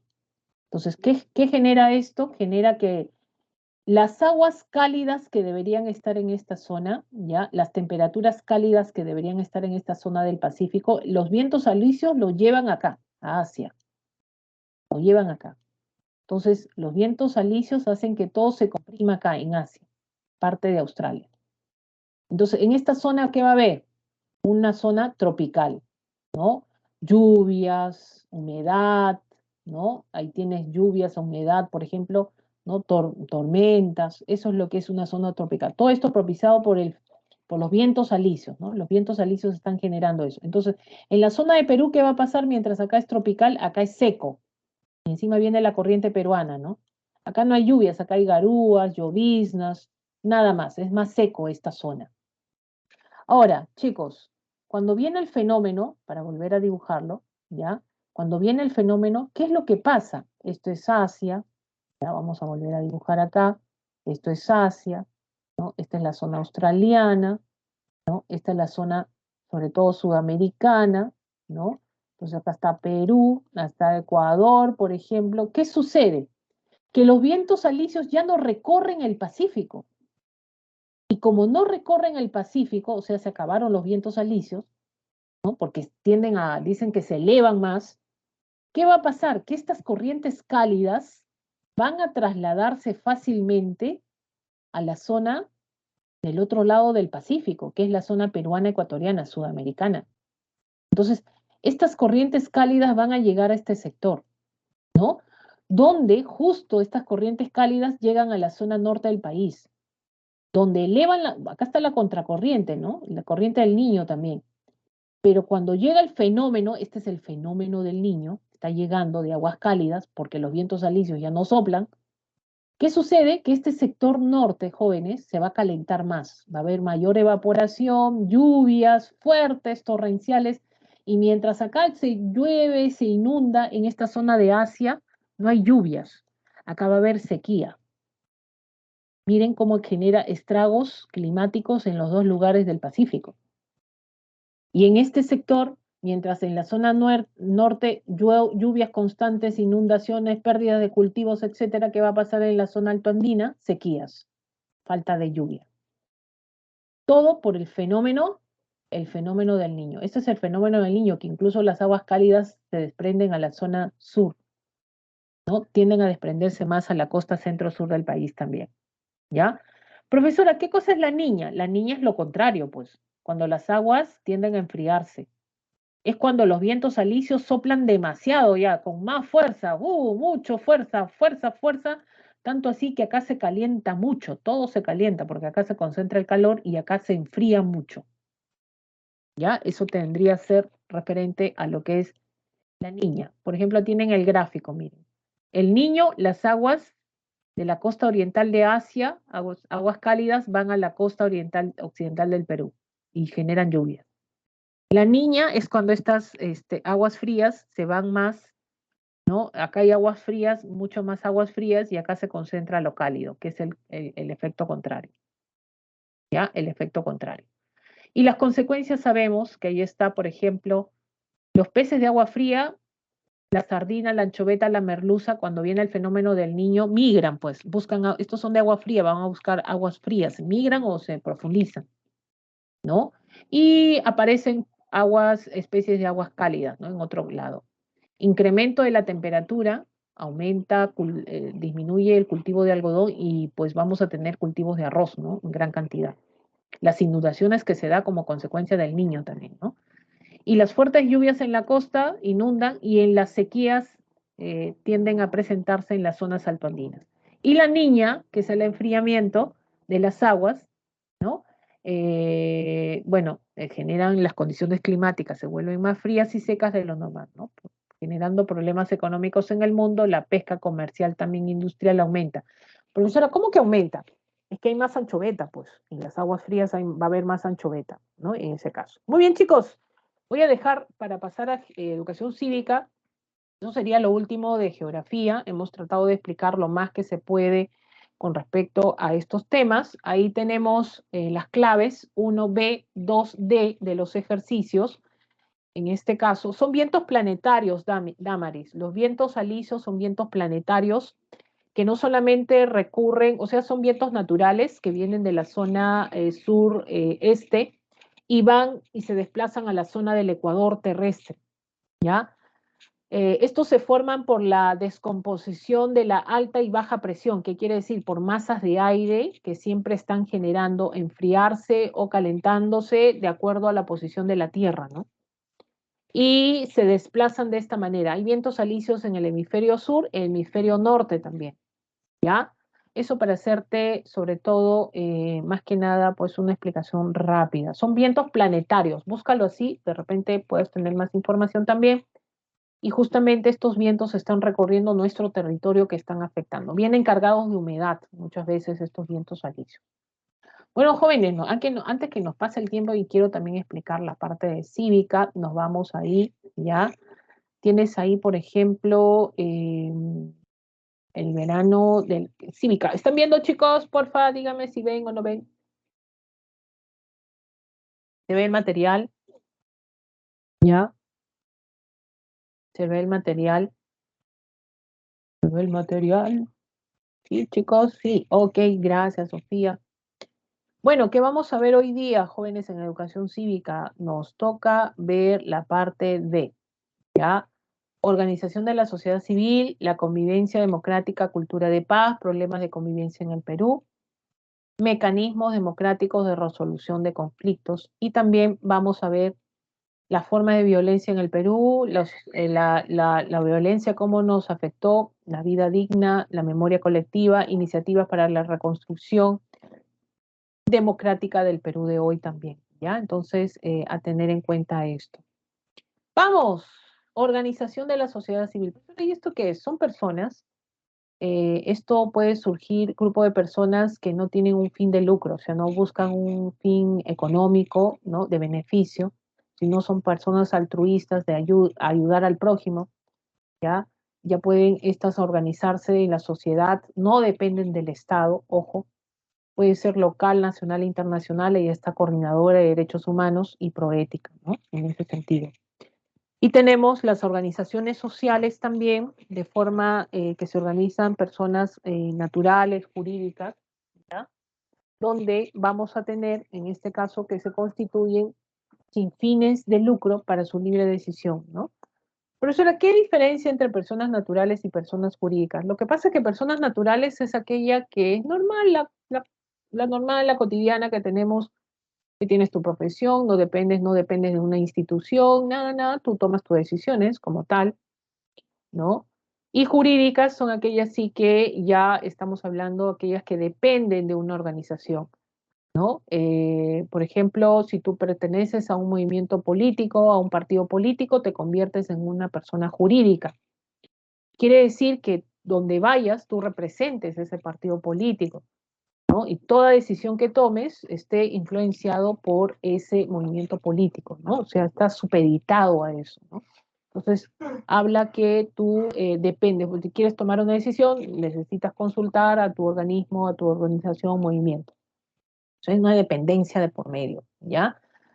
Ahora, estas organizaciones sociales también sin fines de lucro, ¿ya? Pero acá esto están de formas previstas, ya sea de ley o de hecho. ¿Cuál es el objetivo? Persiguen la defensa y promoción de los derechos, el desarrollo individual, colectivo y el de su comunidad. Están inscritos en registros también ellos, ¿ah? Ojo. Y están las organizaciones de vecinos, de base, organizaciones temáticas, por ejemplo, que tienen un tema específico. Una de las de base más importantes están las clubes de madre, los comités de vaso de leche, que fíjense, en la época de los 80 existen y hasta ahora pues estamos ahí con estas organizaciones que tienden a, en este caso, ver ayuda a la población en cuestiones de cubrir necesidades básicas, ¿no? Alimentos, sobre todo, a bajo costo. Y organizaciones de vecinos, ahí se organizan la población donde viven para generar situaciones de vivienda adecuada, vivir volver que esa zona donde tú vives sea más urbana, ¿no? Que cuente con los recursos necesarios para que tú cubras necesidades básicas, ¿no? Entonces, por ejemplo, buscan tener agua, desagüe y se organizan de esa manera también. De ahí salen líderes vecinales también, ¿no?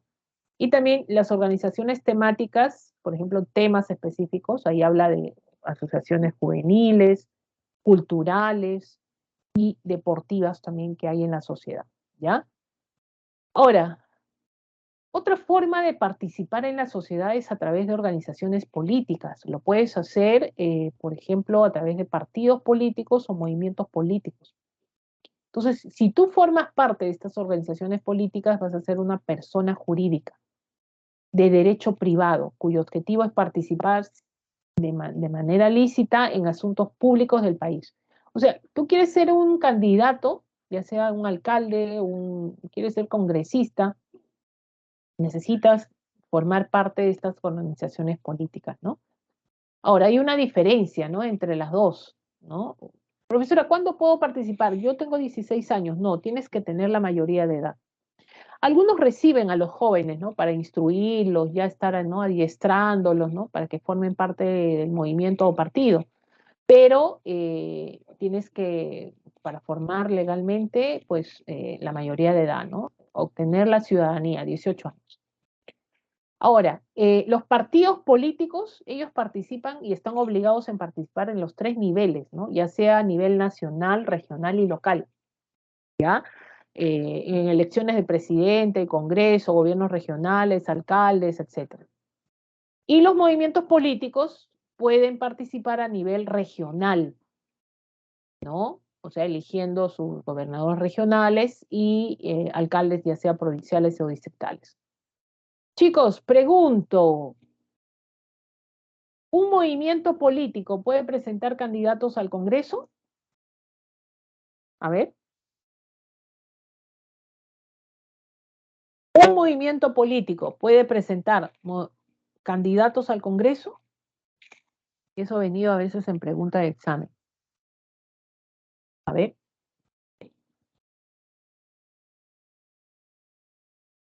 Joel dice no. ¿Alguien más? Un movimiento político. Mira, le estás leyendo incluso el PPT, ¿ah? No lo sé, Damaris, dice. Qué linda. Un movimiento político puede presentar candidatura a ser congresista. La respuesta es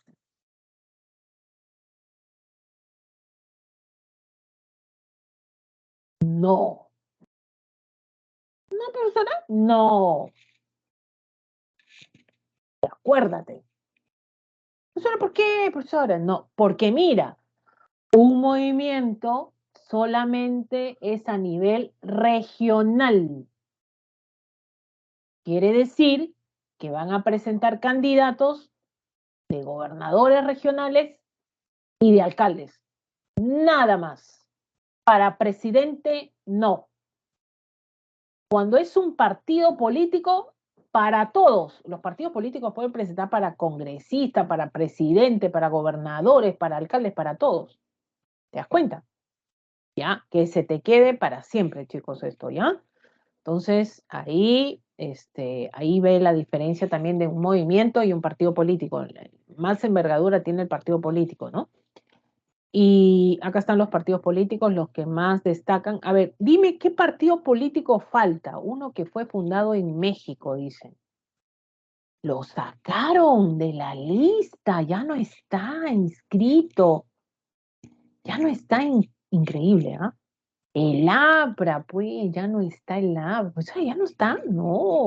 El pescadito, ¿te acuerdas del pescadito? El famoso Flex, también lo sacaron.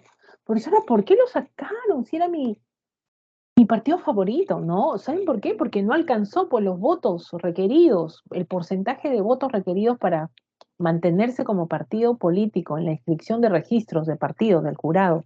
De prepa, claro, ¿no? Ahí están los movimientos que surgen también. Wow, profesora. Así que están buscando firmas, ¿ah? Están buscando firmas para inscribirse otra vez, ya están. A volver el APRA, cuidado, cuidado. Profesora, no puede ser, claro, ahí está el registro de organizaciones políticas del ROC, justamente esto está a través de lo que es en este caso, el Jurado Nacional de Elecciones que se encarga de esto. Y no olvides que dentro de los partidos políticos o movimientos políticos existe lo que es democracia interna, ¿ya? Es garantizar que la selección de dirigentes, candidatos en un partido sea resultado de elecciones transparentes y justas.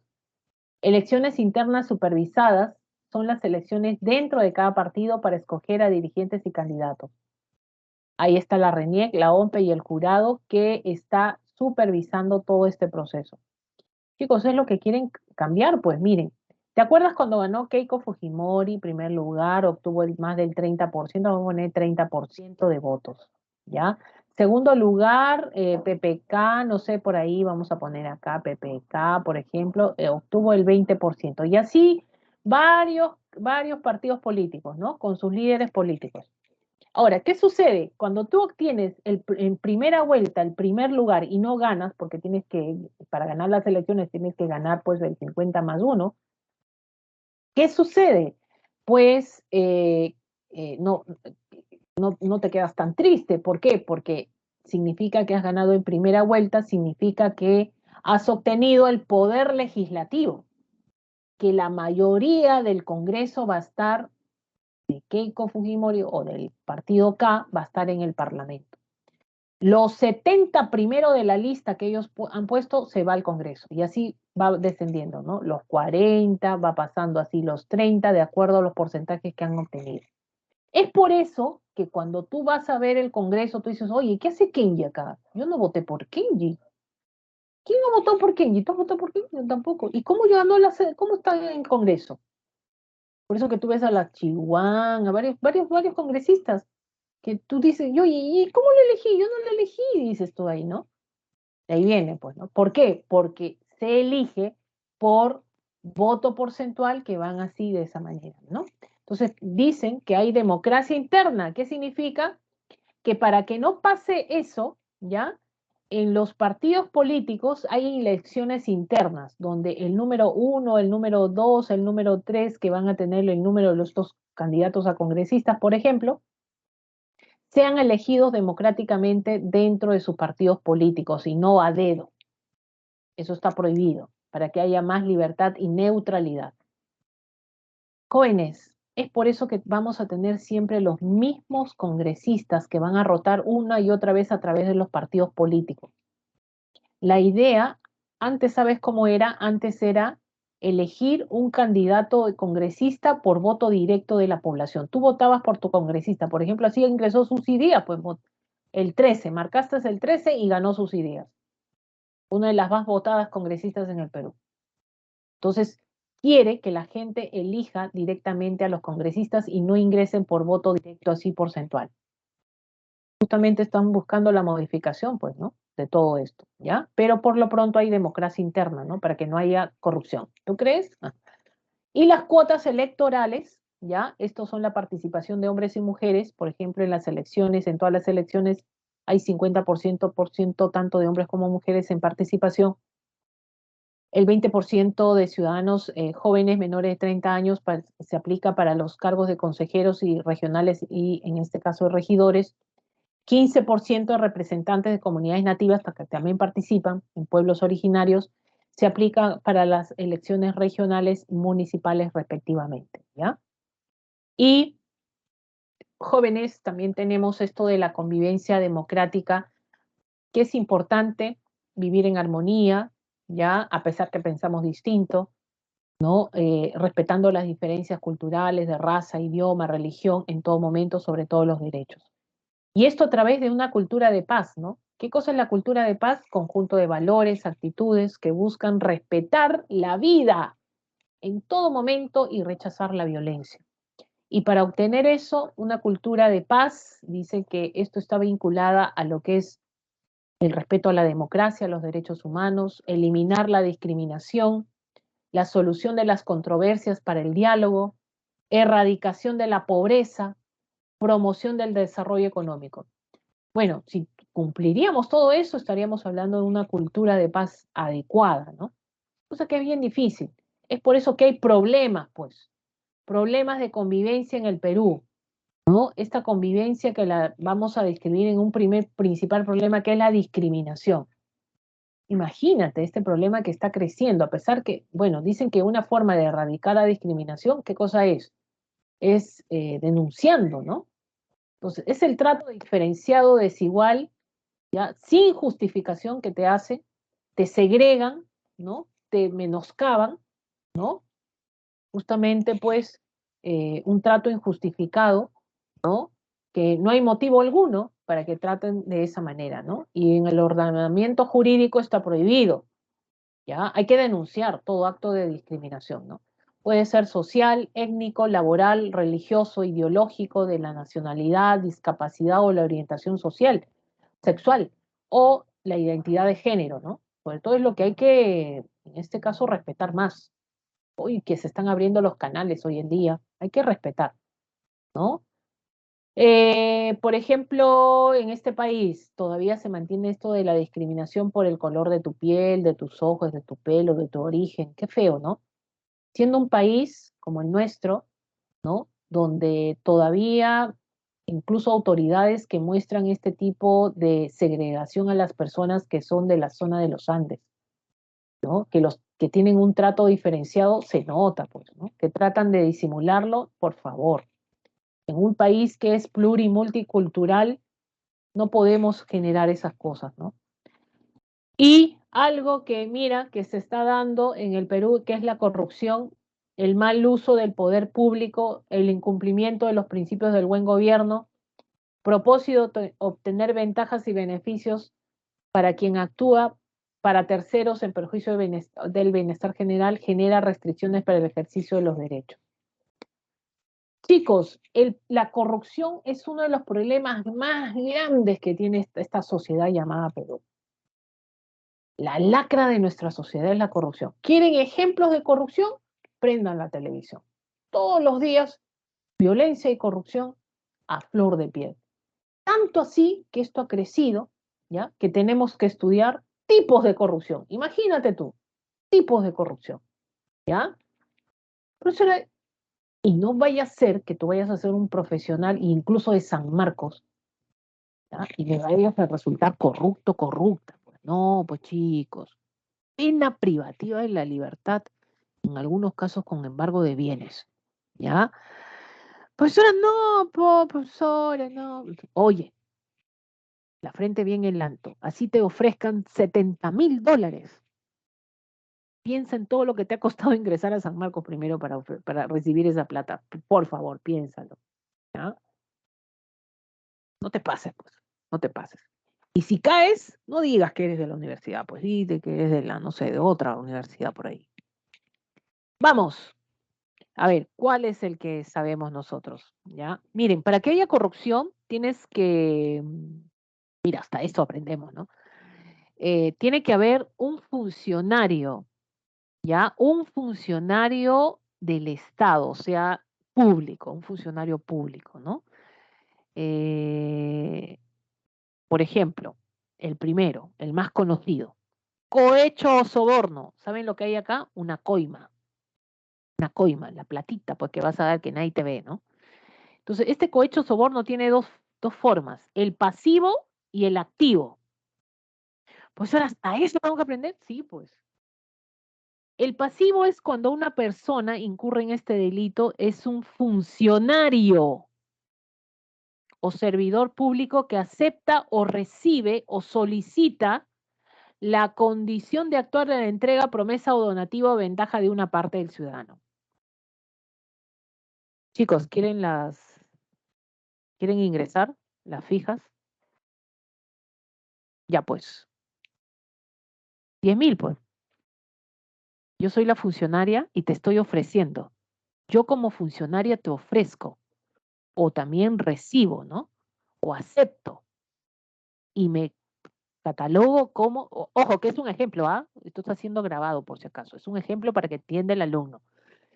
Entonces, al ofrecer, al recibir, jóvenes, yo soy, ¿qué cosa? Una funcionario que está incurriendo en corrupción de cohecho pasivo. Te estoy sobornando, pues. ¿Ya? ¡Oh! Pues solo no puede ser. ¿Ya? Claro, pues ahí, muy bien, Olenka. Ahora, el activo, aquel que ofrece. Ahora, ¿quién ofrece? Tú como ciudadano común. Eso es activo. Tú como ciudadano común vienes y me dices, profesora, le doy un panetón y me da las fijas, profesora. ¿Perdón? ¿Ya? Si yo acepto eso es lo que tú me das, me convierto en pasivo. Lo que tú me estás ofreciendo, ese soborno, estás diciendo las fijas, eso es activo. O sea, tú siempre como ciudadano que vas a corromper a alguien, ¿no? Eres activo. Ah, yo soy el activo, pues ahora sí, y la autoridad va a ser el pasivo, ¿ya? No, pues jefecito, me pasé la luz roja, jefecito, ya pues mira, pues jefecito, nadie lo ve, pues ahí tiene su gaseosa, jefecito. Activo, porque tú lo estás ofreciendo a la autoridad, estás corrompiendo a la autoridad. Ahora, si ese policía te recibe, él se convierte en pasivo. ¿Ya? Espero que se haya entendido, chicos, ¿ya? No puedo, porque ya pasa la hora. Peculado. ¿Saben qué, jóvenes? Yo soy una autoridad en la cual administro recursos del Estado, ¿no? Y me ha recibido, me ha llegado una platita, ¿no? Oye, esa platita, oh, bueno, esto es caja chica, ya, no importa, lo voy a agarrar para dar la cuota inicial para comprarme un departamento. Peculado. O te han dado pues un auto con chofer del Estado para que tú vayas y te traslades porque eres un funcionario y de pronto ese chofer y ese auto está trasladando a tu familia, a tus hijos, está llevando al colegio, le está llevando peculado, no puedes agarrar ninguna plata, ni recurso, ni bienes del Estado para tu beneficio personal o familiar o amical. Peculado. Colusión. Ejemplo, Obredech. Te doy otro ejemplo. Yo soy una funcionaria del Ministerio de Salud que la obligación de comprar pastillas. Convoco a licitación, ¿quién me vende más barata las pastillas? Por ahí una química se me acerca y me dice, oye, ¿sabes qué? Hazme ganar la licitación, pues, ¿ya? Te doy 100.000 soles ahorita. Y le decimos al Estado que las pastillas no cuestan 10 céntimos, cuestan 50, un sol. Y encima te ganas tu platita, pues, ¿qué dices? Eso se llama colusión. Estoy coludiendo con esa química para perjudicar al Estado. Eso hizo Obredech. Rompió la mano a muchos funcionarios acá en el Estado, ¿ya? Para que gane las licitaciones, construcción de carreteras, la interoceánica, pues ahí está Toledo perseguido por eso, porque han cometido colusión, han coludido en contra del Estado. Malversación de fondos, por ejemplo, hay una plata destinada para la compra de vacunas, en vez de comprar vacunas, compro frazadas, justificando que se necesitaba frazadas. Estás malversando el fondo. Es cuando tú tienes un fondo para comprar algo objetivo y compras otra cosa. ¿Ya? Eso es malversar fondos. Y tienes ahí el cobro indebido, eso en las escuelas, ¿no? No, tienes que pagar, esto es debido, esto para justificar. Tenemos muchos gastos en el colegio y esto es, en este caso, pues, que debe añadirse a la matrícula. Cobro indebido. Y el tráfico de influencias, Ejemplo, oye, yo tengo un amigo en la RENIEC, en un día, no, ahorita no me te den tu DNI, nada, que vas a estar haciendo cola, mira, dame 100 soles, mira, ¿no? ¿Y qué pierdes? ¿No? Y encima hay que darle su gaseosa, pues, ¿no? Tráfico de influencias. Obtienes, en este caso, un beneficio, un trámite administrativo o un proceso en un juicio también, ¿no? Oye, no, mi amigo es el juez, no te preocupes, pero hay que romperle la mano, pues, al juez, ¿ya? Para que te beneficie, pues, en la sentencia, ¿no? Tráfico de influencias, ¿ya? Ahí están, chicos, los actos de corrupción. ¿Cuál les gustó más? Qué feo, ¿no? Y la delincuencia, tenemos ahí, bueno, ahí comenzamos, estamos cometiendo delitos y es por eso que esto se castiga en la sociedad. ¿Ya? Hablamos contra la vida, la libertad, la dignidad humana, delitos tributarios, contra la fe pública cuando falsificas documentos. No vayas a falsificar tu título, hay que sacarlo con esfuerzo y eso lo vas a hacer posteriormente también, por ejemplo. Y tenemos los mecanismos democráticos para solución de conflictos. Está la negociación, es cuando tú tienes un conflicto con alguien, te sientas, negocias y no necesitas de una tercera persona y la resolución de conflictos ha sido pues beneficiosa para las dos partes, lo han resuelto de manera pacífica, eso es una negociación, ¿ya? Una mediación es cuando interviene una tercera persona, que es el mediador. ¿No? Entonces, cuando has agotado toda forma de negociar, por ahí no has resuelto el conflicto, pues ahí el mediador interviene, pero no para resolverte el conflicto. El mediador simplemente es un guía, ¿no? Que te ayuda a generar una decisión final, ¿no? Es una persona neutral, no necesita ser abogado, a tener estudios superiores, no, puede ser cualquier persona neutral, ¿no? Es como que Eduardo y Olenka estén peleados y yo soy la mediadora, ¿no? Entonces yo, ¿qué hago? ¿Qué medio? A ver, Olenka, dime, ¿cuál es tu problema? A ver, en este caso, pues, Eduardo, ¿cuál es tu problema? ¿No? Entonces ahí me dice, no, profesora, no quiero ver lo que... Ya, a ver, mira, oye, mira, acá hay algo que quiere Olenka y también quieres tú. Pueden solucionarlo ustedes. O sea, yo soy guía nada más. Yo no les doy las pautas para solucionar el conflicto. ¿Ya? Entonces, en la mediación es importante resaltar que la decisión final siempre está por las partes y no del mediador. Y finalmente, la conciliación, que es una forma de acceder antes de resolver, sobre todo en este caso, para no ir a un proceso judicial, muchos acceden a lo que es a un mecanismo alternativo de conciliación, ¿no? Lo puedes hacer en centros gratuitos, que está Alegra, o centros privados donde pagas también, ¿no? Entonces te evitas un trámite judicial y qué cosa puedes conciliar: desalojo, pago de deudas, indemnizaciones, arrendamientos, problemas vecinales, la vecina problemática, todo eso puedes conciliar también, pensión de alimentos, régimen de visitas de los niños, etcétera, puedes conciliar, que en un juicio es mucho más largo. Materias que no se concilian porque son judiciales, estos sí son, lo resuelve el Poder Judicial, ¿no? Procesos cautelares que emite un juez, ¿no? Cuando detiene de un proceso que está llevando, esto no se concilia. Procesos de garantías constitucionales tampoco. Violencia familiar no se concilia. Profesora, me ha dicho que me ha pegado, pero bueno, me ha dado duro, me ha mandado al hospital, profesora, pero me dice que no me va a volver a pegar, profesora, por eso quiero conciliar. Nada, anda a denunciar eso. ¿Cómo vas a conciliar?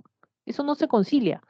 Nada de violencia familiar se concilia, ¿ya? Pero las otras cosas, casos no penales, puedes conciliar y la ventaja es que la solución es rápida, disminuye, es en bajo costo, no necesitas de abogado y al final, cuando hay el proceso de conciliación, vas a firmar un acta que tiene una resolución judicial, hay que cumplirla eso, ¿no? Entonces, el que te concilia, él sí te va a dar, el conciliador te da pautas a la solución. Él está capacitado, sobre todo por el Ministerio de Justicia y Derechos Humanos, desarrolla la función neutral e imparcial, eso sí, ¿ya? Y facilita la comunicación entre las partes, ¿ya? Ojalá que ustedes no tengan estos problemas de pensión de alimentos, régimen de visitas, no, nada que ver, ¿no? Y cuando eso pasa, profesora, y si no hay conciliación, no se resuelve, ¿qué pasa? Ahí sí va un proceso judicial, ahí sí lo resuelve un juez, pues, ¿no? Cuando no concilian, no encuentran una solución, ahí se va al proceso judicial, ahí el juez decide, ¿ya? La forma de violencia en el Perú, jóvenes, es un problema social que hemos tenido y bueno, acarrea lo que es consecuencia de salud, la economía, el desarrollo de los pueblos. En este caso es de manera silenciosa en las familias, dejando terribles secuelas, ¿no? Ahí están los tipos de violencia que ustedes pueden observar. Bueno, una no es menor que otra. Para mí todas son terribles, ¿ya? Todas dejan secuelas en todo momento, claro que sí. Y la violencia y el conflicto interno que hemos tenido, ¿no? Esto que inició en la década de los 80, que inició en las zonas rurales, se extendió a los centros urbanos, hasta las comunidades de la selva. Sendero Luminoso, Movimiento Revolucionario Tupac Amaru, los responsables según la Comisión de la Verdad y la Reconciliación, ¿ah? Y que provocó pérdidas económicas, destrucción de la infraestructura, ¿no? De la población también acá necesariamente. Y todo esto se expresó, ¿por qué? ¿Por qué pasó esto en el Perú? Pobreza, jóvenes, exclusión, abandono del Estado a estas poblaciones andinas, amazónicas, las desigualdades económicas, étnicos, culturales, la marginación, el racismo, ¿no? La violencia sexual que se dio a las mujeres. 70.000 víctimas, 75 de ellas quechohablantes, más de la mitad campesinos, las regiones más afectadas, Ayacucho, Junín, Huánuco, Huancavelica, Purímac y San Martín. 5 de ellos jóvenes, excepto San Martín y Junín, las regiones más pobres del Perú, imagínense. Imagínense dónde pasó todo esto, o sea, las poblaciones más vulnerables. ¿Qué dice la Comisión de la Verdad? Bueno, habla de un plan integral de reparación, resarcimiento a las víctimas, que hasta ahora no se ve, yo no veo. Proceso de reconciliación, hay que reorganizar las instituciones, ¿no? Afianzar la institucionalidad, reformular la administración de justicia, generar confianza en la población. Esperemos que esto nuevamente no se repita y esperemos que esto termine finalmente para nosotros, ¿no? Y termine la situación que estamos viviendo también, chicos. Jóvenes, un gusto haberlos tenido. Ya me voy, no quiero tomar su recreo, yo sé que ustedes también tienen que descansar. Nos estamos viendo la próxima semana para la semana 4, tanto de geografía como de educación cívica. Muy buenas tardes. Hoy, mira, ya vamos a entrar a las tardes con ustedes, ¿ya? Cuídense mucho, sean felices, que es lo importante. Chao. Hoy, ¿cómo ando? Nos vemos. Chao, chao.